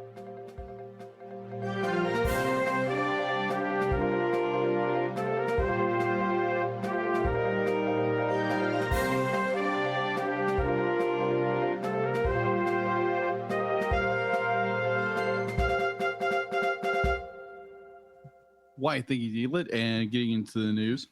So I'm curious if you remember the one I brought up yesterday. Yes, I do. Just curious. Yes, because I thought you were going to bring it up during what you watched.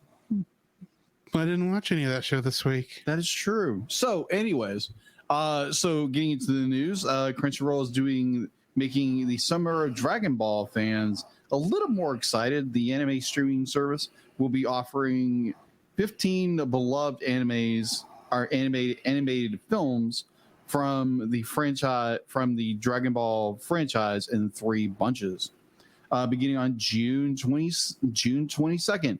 Followed that by June 29th through July 9th. So if you're on Crunchyroll right now, you can probably catch some of these right now. This is probably their excuse to actually finally put these movies on Crunchyroll. That is true, because they're not there right now. True. They have OG Dragon Ball. They've got Z. They've got GT, and they got Super. Yeah, but they don't have any of their movies except for Battle of Gods and Resurrection. The new movies they have on there. Broly. It's Superhero. I don't know if it's there because I've been seeing it in other spots anyway. But anyway, all right. So the first Dragon Ball movie they're going to be showing is Dragon Ball Z: The Dead Zone. We've already reviewed that film, so if you want to go listen to that, go listen to that on YouTube. I hope you packed your bags, kid, because you're going on a trip. Wherever you listen to your favorite podcast. And I think Dragon Ball Z: Dead Zone, I think of Dragon Ball Z Abridged version, which is funny, but it brings out a really good point at the very end. And it just makes our main character even dumber than he is already. I'm going to make that point because it's so good. I think Piccolo is dead. I think that you know. Are you still there? Yes. Well, then he ain't dead, is he? Oh, it's so good. That's so good. Team 4-star. Just amazing. We may have to review that at some point, too. Oh, my gosh. Just give Team 4-star some love. Because certainly Toei won't. Oh, yeah. That's what I was going to show you. Remind me to show you that. Show you something. Yes. Oh, when my we get gosh. Done. I was trying to think of it before you came over here, and it's just like, couldn't think of it. Yeah, because Drew told me something, and it's like, oh, my gosh, I want to see that. I'll go ahead and say it here. Team 4-star, bless their hearts. Mm-hmm. Bless their hearts. They are in good with the good people at Funimation to the point where Krillin and 1 or 2 other people have actually shown up on the show on Team 4-star. And some of the voice actors have actually appeared in actual Dragon Ball media, playing different extra characters. But the coup de grace was going to be during Dragon Ball Z Kai, during the final chapters, when they do that scene where they're at the World Martial Arts Tournament, and they're showing the scenes from what happened at the Cell games to show how Hercule saved the world from the evil Cell after the Pretenders mucked it up. Right. It's always about and they were going to have Team 4-star playing the character, the actors. That's hilarious. Including, the guy who does Piccolo, playing Piccolo, or Piccolo with the quotation marks, and Vegeta, the Prince of all Scions. We'll get to that later. But anyway, yeah. So it's really sad we didn't actually get that because Toei found out and said no. Yeah, replace the audio. Yes. So they're starting with Dragon Ball Z Dead Zone. We've already done that. Plug here. And wraps up with the 2009 blockbuster Dragon Ball Super Broly from 2019. I still think the best Dragon Ball film. I agree because we were gonna review superhero. I let you borrow Broly when we were getting ready to go see Superhero because for a reaction, and the reason I did was because I suspect it was we would need to at least know where the characters left off. Exactly. And I would say Dragon Ball Super Broly was really good. And it does tell the story a lot better than the original. I still enjoy the original Dragon Ball, Broly. And I enjoy Batman and Robin. I'm not kidding, but I'm sure it's the same reasons here, not for the reason they intend. Yeah, exactly. It's anyways. So yeah, they're doing that. Apparently, Disney's newest theatrical film coming out, Wish, is getting pushed. It's getting a longer theatrical release, according to Disney CEO Jennifer Lee from Frozen and Frozen 2. You mean the film will make more money if we leave it in theaters longer? Shocker! Right? Isn't that amazing news? Yeah, because Disney just do better. Let's just say yes. Yeah, just do better. Definitely with Pixar. Come on. But apparently Wish will be having extended life in theaters. So I know we're probably gonna go watch this film because it's Disney. You can watch it. And I don't know. We never got around to watching Elemental. That's right, we did it. That's a Pixar film too. And it's out. It's in theater. Neither one of us went and watched it. Nope. Didn't even think about it. Even my brother mentioned that. It's like, yeah, you guys haven't watched that yet. It's like, no, we haven't. Didn't think about it. Admittedly, it's not one I was looking forward to, but yeah. That is true. But either or. So yeah, that'll be released, and Disney's Wish will be opening theaters on November 3rd. And news that I didn't know about, Drew told me yesterday, so I'm just going to reiterate what he said. So apparently, with the mass... So there's... Go ahead. I'll do it, if you don't mind. There are actually 2 currently airing Star Trek animated programs on... I know you said Disney Plus. On Paramount Plus. One is Lower Decks, which is exclusive to Paramount Plus, and the other is Star Trek Prodigy, which is a co-production with Nickelodeon. Yes. Paramount Plus has canceled the show. And so now Nickelodeon, while they are still going to let them finish season 2, at the very least, they're shopping around the show to take somewhere else, because not only are they going to show season 2 elsewhere, they're taking season 1 off Paramount Plus, which is stupid.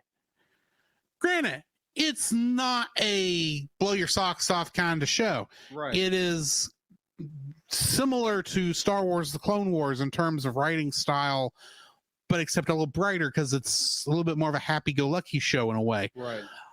It still has its dark moments, but it's still more of an adventure story aimed at kids, basically, is what I'm getting at, with a Star Trek twist. Yeah. And there's even a great episode that brings back audio from actors who have already passed, and it was a great send up to them. Anyway, it's a good Paramount is stopping the show because I don't know why. Yeah. Other than I'm assuming it's like everybody else, they're just trying to knock off what they think is not making money. Right. Granted, I don't actually know what it costs to host a television show on a streaming service. It could be far more expensive than I think it is. Right. But I see no reason to remove it, to be honest. And just go ahead and let them put out their second season, and then you don't have to bring it up anymore. Because the thing is, Paramount Plus, it probably didn't do good because of you. Because here's what happened with that show. Last year, we had 6 months of constant Star Trek. Every week, we had a new episode of something Star Trek, be it Strange New Worlds, Picard Season 2, Lower Decks, and then Prodigy. Unlike the other shows that got, 10 weeks to do their thing, Prodigy was sprinkled throughout each season. So we would get 3 episodes or 3 or 4 episodes of Prodigy, then Picard, then 3 or 4 more episodes of Prodigy, then Lower Decks, and then 3 or 4 more Lower Deck, Prodigy, and then we end it with Strange New Worlds. And it's like, how can you keep up with characters when you put this much gap between their episodes? Nobody does that. Sorry, it's an annoyance. Yes, I agree. But yeah, that's all I have for the news. So why don't we talk about some X-Men? Yeah, let's talk about some X-Men. Previously on X-Men. Meet the sulky, over bulky, kinda hulky superhero. A two-fisted and electrically transistored superhero. An exotically neurotic and aquatic superhero. Kinky. The Marvel superheroes have arrived. X-Men, X-Men, it's the day, X-Men, X-Men, coming your way.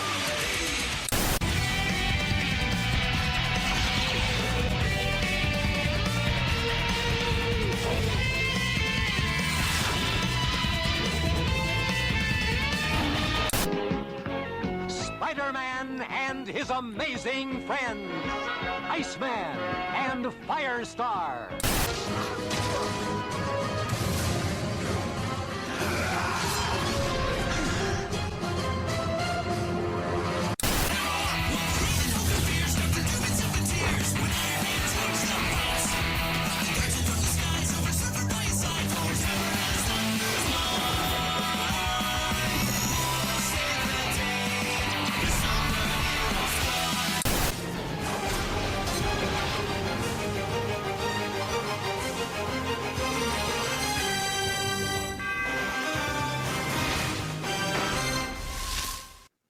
We are now entering the better adaptation of the Phoenix Saga than we've ever gotten before. Yes. Granted, I don't know if X-Men Evolution or if Wolverine and the X-Men ever did any of the Phoenix stuff, those 2 shows. Right. So I could be wrong there. They may have done just as good. What I do know is the movies did the storylines dirty. But anyway, Dark Phoenix Saga Part 1, Dazzled, which came out originally on September 12th, 1994, and Dark Phoenix Saga Part 2, The Inner Circle, also came out September 12th, 1994. Both episodes directed by Larry Houston and written by Jan Strand and Stephen Levy respectively. In these episodes, Jean is beginning to lose control and the Phoenix begins to brazenly take over her will. Brazenly take over at will. I can't read. When Mastermind tries to force Phoenix to kill Cyclops, she finally breaks free of the psychic controls on her, leaving the X-Men to fight for themselves. Getting into the guest cast, we've got Nigel Bennett as Mastermind, Walker Boone as Donald Pierce, David Bryant as Sebastian Shaw, Jeff Knert as Harry Leland, Tracy Moore as Emma Frost, and Dazzler, who shows up in this. She is played by Catherine Disher. Yeah. Do you know who else Catherine Disher plays on the regular cast? Who? Jean Grey. Oh, that's rich. That's rich. That is really rich. Trivia for this episode. Extremely buttered over rich. Yes. Trivia for these episodes. The 4 episodes, these first 2 and the ones 2 we're recording next week, are an adaptation of the story of the same name from Uncanny X-Men numbers 129 through 138, published in 1980. In the original comics, the Inner Circle Club was actually known as the Hellfire Club. This was changed in the series due to censorship because of the controversy of the word using Hellfire in a children's program. Not that Disney had trouble with that 2 years later. When Wolverine faces down one of the Inner Circle guards, he paraphrases Dirty Harry's Magnum speech from Dirty Harry. Yes. Well, and he says it right because everyone says it wrong. They say, "Do you feel lucky, punk?" That is not the line. No. And he starts from the whole thing. If I had it in front of me, I'd say the whole thing. Yeah. But it ends like, you got to ask yourself, Did he fire 6 times or 7? To be honest, I lost count myself. So you got to ask yourself, do you feel lucky? Well, do you, punk? Uh-huh. And I'm sitting there watching going, you're not quoting this Wolverine word for word. Oh, you are. And it's not ending anytime soon. Mm-hmm. Oh, Cal Dodd, you wonderful man, you. That is probably one of my favorite scenes in the entire thing because Wolverine goes shop on everybody. Also, some trivia for this. I brought up Dazzler. Yes. Dazzler is the most failed character in Marvel Comics. That's probably not exactly fair. She was created for a special comic book series that they were trying to pair up or collaborate with any record company they could find to essentially make a pop star that Marvel would own and make comics for. And it kept saying it was coming and it never came till they finally just started making comics about her. And of all her appearances, this is probably her most well known. Agree. Because she wasn't even her base power set wasn't even finalized at the time comics about her were coming out. Yeah. Dazzler, Proto Jubilee.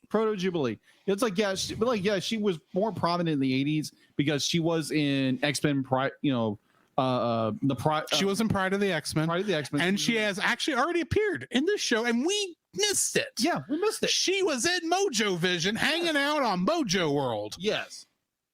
Honestly, I know why we didn't see it. There was too much other nonsense going on screen in that episode. That is true. Just also look this up. Dazzler, her most recent appearance was in 2019 in the comics. Oh, that makes sense. There's always reasons to bring new characters up. Howard the Duck keeps showing up for crying out loud. Yeah, that's true. He's not been popular in years, except in MCU. But anyway, that's true. At least as far as I know. I could be wrong, folks. So yeah, what are your thoughts on this episode?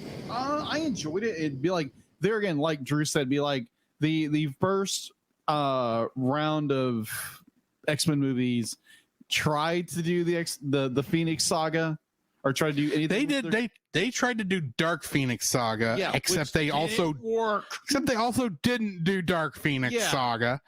And then Dark Phoenix, which was the first Disney X-Men movie, technically. That is true, and I could really, really. It is very bad, and it doesn't. It kind of also is doing this story, but also apparently not.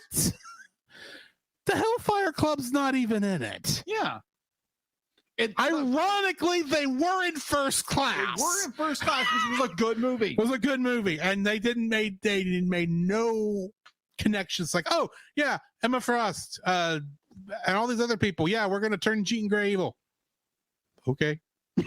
It's like they never did that. It's like, come on, guys. My thought, if they were gonna do something, just adapt what they did in the cartoon and just make that into a really good movie. Because then you get Hellfire Club, you get Sebastian Shaw.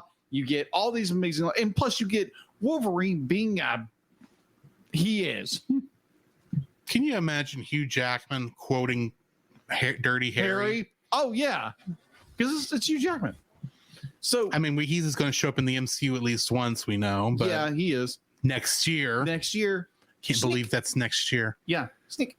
I really hope that Hugh Jackman in that film is not actually Wolverine, and it's Deadpool knowing Hugh Jackman played Wolverine in another universe and is kind of convince him to be Wolverine. Oh no! I really kind of want it to be something silly like that. I agree, but at the same time, because you can't we already know Hugh Jackman does not want to return fully for Wolverine, so we're gonna need a MCU Wolverine at some point. Yeah. So.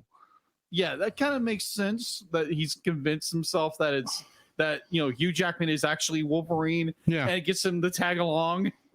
It's like, okay. I don't know. I'm guessing. I don't know what Deadpool 3 is going to be. Yeah, same here. None of us do. But other than that will probably be better fourth wall breaking than She-Hulk. Right. And I want him to talk about how horrible that fourth wall break was. Oh, that would be hilarious. Just like say that. Really? You're going to make Kevin Feige a robot?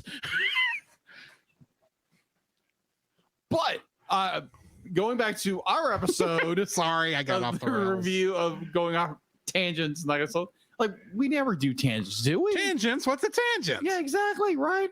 So the night is getting late. So what do you mean I don't know what a tangent is? Say it's not. Okay, sorry. We were chasing a rabbit. Are you happy? No, because the rabbit got away. Okay, moving on. That is true. At least I get turned to a dog and I had to chase the rabbit this time. Thankfully. Oh, no. Don't give her any ideas. Okay. Scratch that from the record. Anyways, going back to X-Men, the animated series, and the Dark Phoenix. I enjoyed this episode. You get the introduction, or the second edition, or the actual introduction of Dazzler as a character. Well, actually, we saw her in Mojo World, apparently. We didn't see her, so that's our fault. It was a cameo. Yeah, small cameo. Just like Iron Patriot. Is that his? Oh, no, Rhodes. What's his Iron Man name? Iron Soldier, War Machine. War Machine has shown up. Doctor Strange has shown up for 5 seconds. Daredevil in his oldest costume was on a poster. Spider-Man, you see his hand for like, and that's because the show was starting at that time. Yeah, so, exactly. So we get her introduction. We get Jean Grey is back, which we get apparently. You have to remember, we are watching this in a slightly different order than it originally broadcasted in, because the way this actually broadcast, we had the Phoenix Saga. I think Obsession, I think, was in there, and then Strange Lands, Wild Heart, or Lions, Strange Heart, whatever the name of the episode was, and then Dark Phoenix Saga. Yeah. So the whole time when Cyclops was hanging out fighting the Purple Man, that was season 5. Yeah, and that's the only time they say, "Oh, Jean Grey is hanging out on Moore Island because we found her," and we're going, and we didn't even see her. We just got one line to say she was there. Well, I would say we did see a picture of her on the hologram. We did see a picture of her. Oh, she's alive. But this was in season 5. Yeah, season 5. What the heck? We didn't get to see this and it originally aired. So this episode starts and, oh, look, Jean Grey's back. When did that happen? Yeah, exactly. And I think Strangelands did have a mention of her a little bit, but that was the strange part. Yeah, because they go there and Wolverine says it's like yeah, we're over here and everybody else is on Mirror Island taking care of Jean. Take care of Jeannie. And it's like, what? Okay. And then this episode starts off with, okay, in case y'all missed last time, here in the context of the story, we're going to tell exactly what happened to Jean Grey. She was turned into the Phoenix. She had to stop the Mkron crystal from going bonkers. They didn't bring in the Shi'ar Empire was there, but they didn't talk about them. Mm-hmm. And you didn't even see Jonathan Frakes. No. Which should have been voiced by... It should have been. Actually, that's not who it was, but that's who I say it should have been. Yeah, it should have been. Because that character looked like Jonathan Frakes. And I can hear... And that would have been the perfect voice for Cyclops' dad. Can you imagine you're Scott Summers and you realize, oh, the guy who can't even sit down in his chair straight is my father. Oh my gosh! Be like, so my dad is number 2, number one. That's right. But he's the third number 1. But anyway, nuance. But I really enjoyed this episode because it does do a lot of good storytelling. Definitely with the inner circle, the Hellfire Club, with Sebastian Shaw and his ability, Emma Frost, which I think this is her first appearance too. We get her introduction, and she does a lot more stuff in the comics than poor Dazzler does. Emma Frost, I think, has also been announced for coming back in 97, which starts next year, I found out. Oh, next January 24 is when it's apparently supposed to start. Okay. I read it the other day. I thought it was going to be coming next month, but it changes. It seems regularly. I know this is. But it and Spider-Man were supposed to come out this year, but I think it's looking a lot more and more like it's been pushed back. We'll probably find out more next month. Probably. Probably. But I enjoyed this episode. We get a lot more in like introduction of like why the Phoenix is still here, why she's doing this, why a lot of explanation of what's going on. We get the X-Men get pulled into the inner circle, and Such a dumb name. I agree. Just call it the Hellfire Club. Disney won't have a problem with it 2 years from now. What do you care, Fox? Right. Or should I say Saban? Saban. Right. But I enjoyed it. I thoroughly enjoyed the scene where Wolverine gets pile drived into the lower sections of the inner circles club, Yes. and just be like, well, he goes wrecking shop at all these goons, and that great line he gives to where he kind of paraphrases Dirty Harry in a way, but it's just so well done. And I love that it's so well done. And be like, I want to find that clip and just put it on our social media sites because it's so good. Oh my god! Yeah. Or just go watch the show. Go watch the episodes. They're really good. One of the things I like about this is they're trying to get Jean Grey back to normal. Yeah. And they do it not by Cyclops, because Cyclops is too ninny-headed in this episode to be of any good to what's going on, because he's so worried about Jean. Yeah. Yeah, he goes to a club to go. Well, he was actually working. Kind of, yeah. Technically. Well, no, he actually wasn't. Not at the beginning, but I mean, when it was obvious Dazzler was getting attacked, then he was working. Yeah. And that's why he went back the second night, was to which causes Jean to get jealous, or Phoenix actually to get jealous. And it's Wolverine's memories that finally break her free of the inner circle's clutches. Yeah. Which, can I just say, I have to appreciate one thing that Saban and Fox did at this time, and that's have the guts to actually use the costumes from the comics for both Emma Frost and the Black Queen. True. Because Emma Frost is well known from this time to see how much can we take off and still have her be clothed. Yes. What scantily clad costume can we put her in this week? Yeah. She is the Ice Queen after all. Why would the cold bother her anyway? Wonk, wonk, wonk. That was a bad joke. That Moving was a on. bad joke, but it was funny. It's funny, yes. I mean, it's painfully obvious that this is how Fox knew they could get away with Divatox and Astronema and oh my gosh, every other half-dressed villainous in Power Rangers. That is true.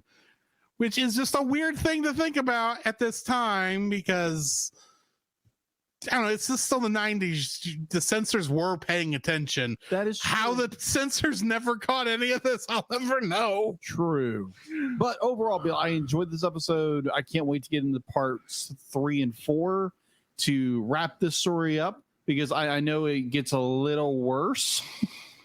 Things are going to go downhill. Yeah. I'm trying in a ball of flame. Right. And there's only one other story after Dark Phoenix Saga that I remember from this show. And that was the trial of Jean Grey with the Shi'ar Empire. I remember a scene or two from that. Yeah. And I don't know when that happens. I'm assuming at the end of season 3. Yeah. And from there, I'm going to be in the dark. And the thing is, I know from the comics that she dies at the end of the storyline again. And then wakes up in a capsule under the water, because that wasn't actually Jean. Yeah. Comics. So I don't know how they're going to work that here. So I'm interested in seeing that. Yeah. So next week we are going to be watching parts 3 and 4 of the Dark Phoenix Saga, along with Tangled. Boy, there's a combination. Yeah. So join us next week for that. In the meantime, this has been Drew. This is Jacob. And we'll catch you. Hang on. I forgot to mention somebody wasn't here.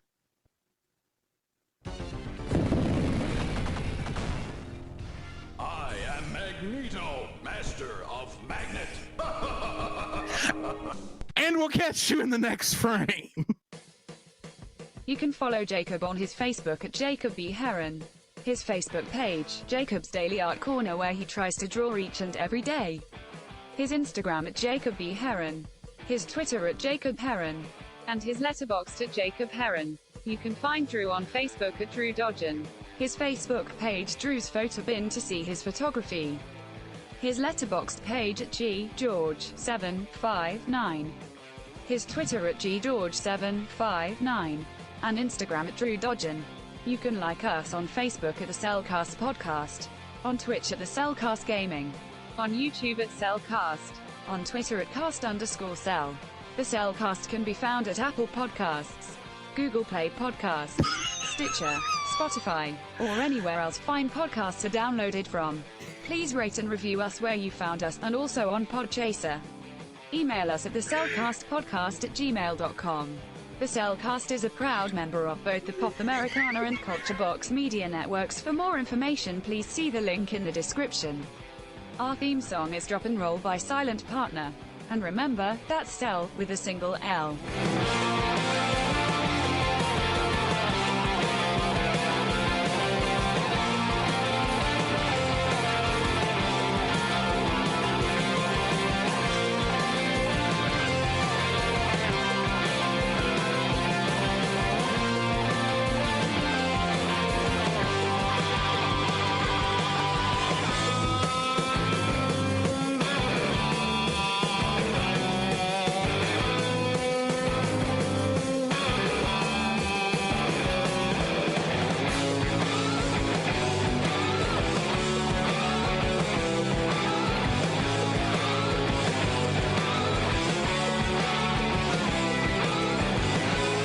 Sanctuary! Sanctuary! I don't think he knows what that means. You keep using that word. I don't think it means what you think it means. Yeah.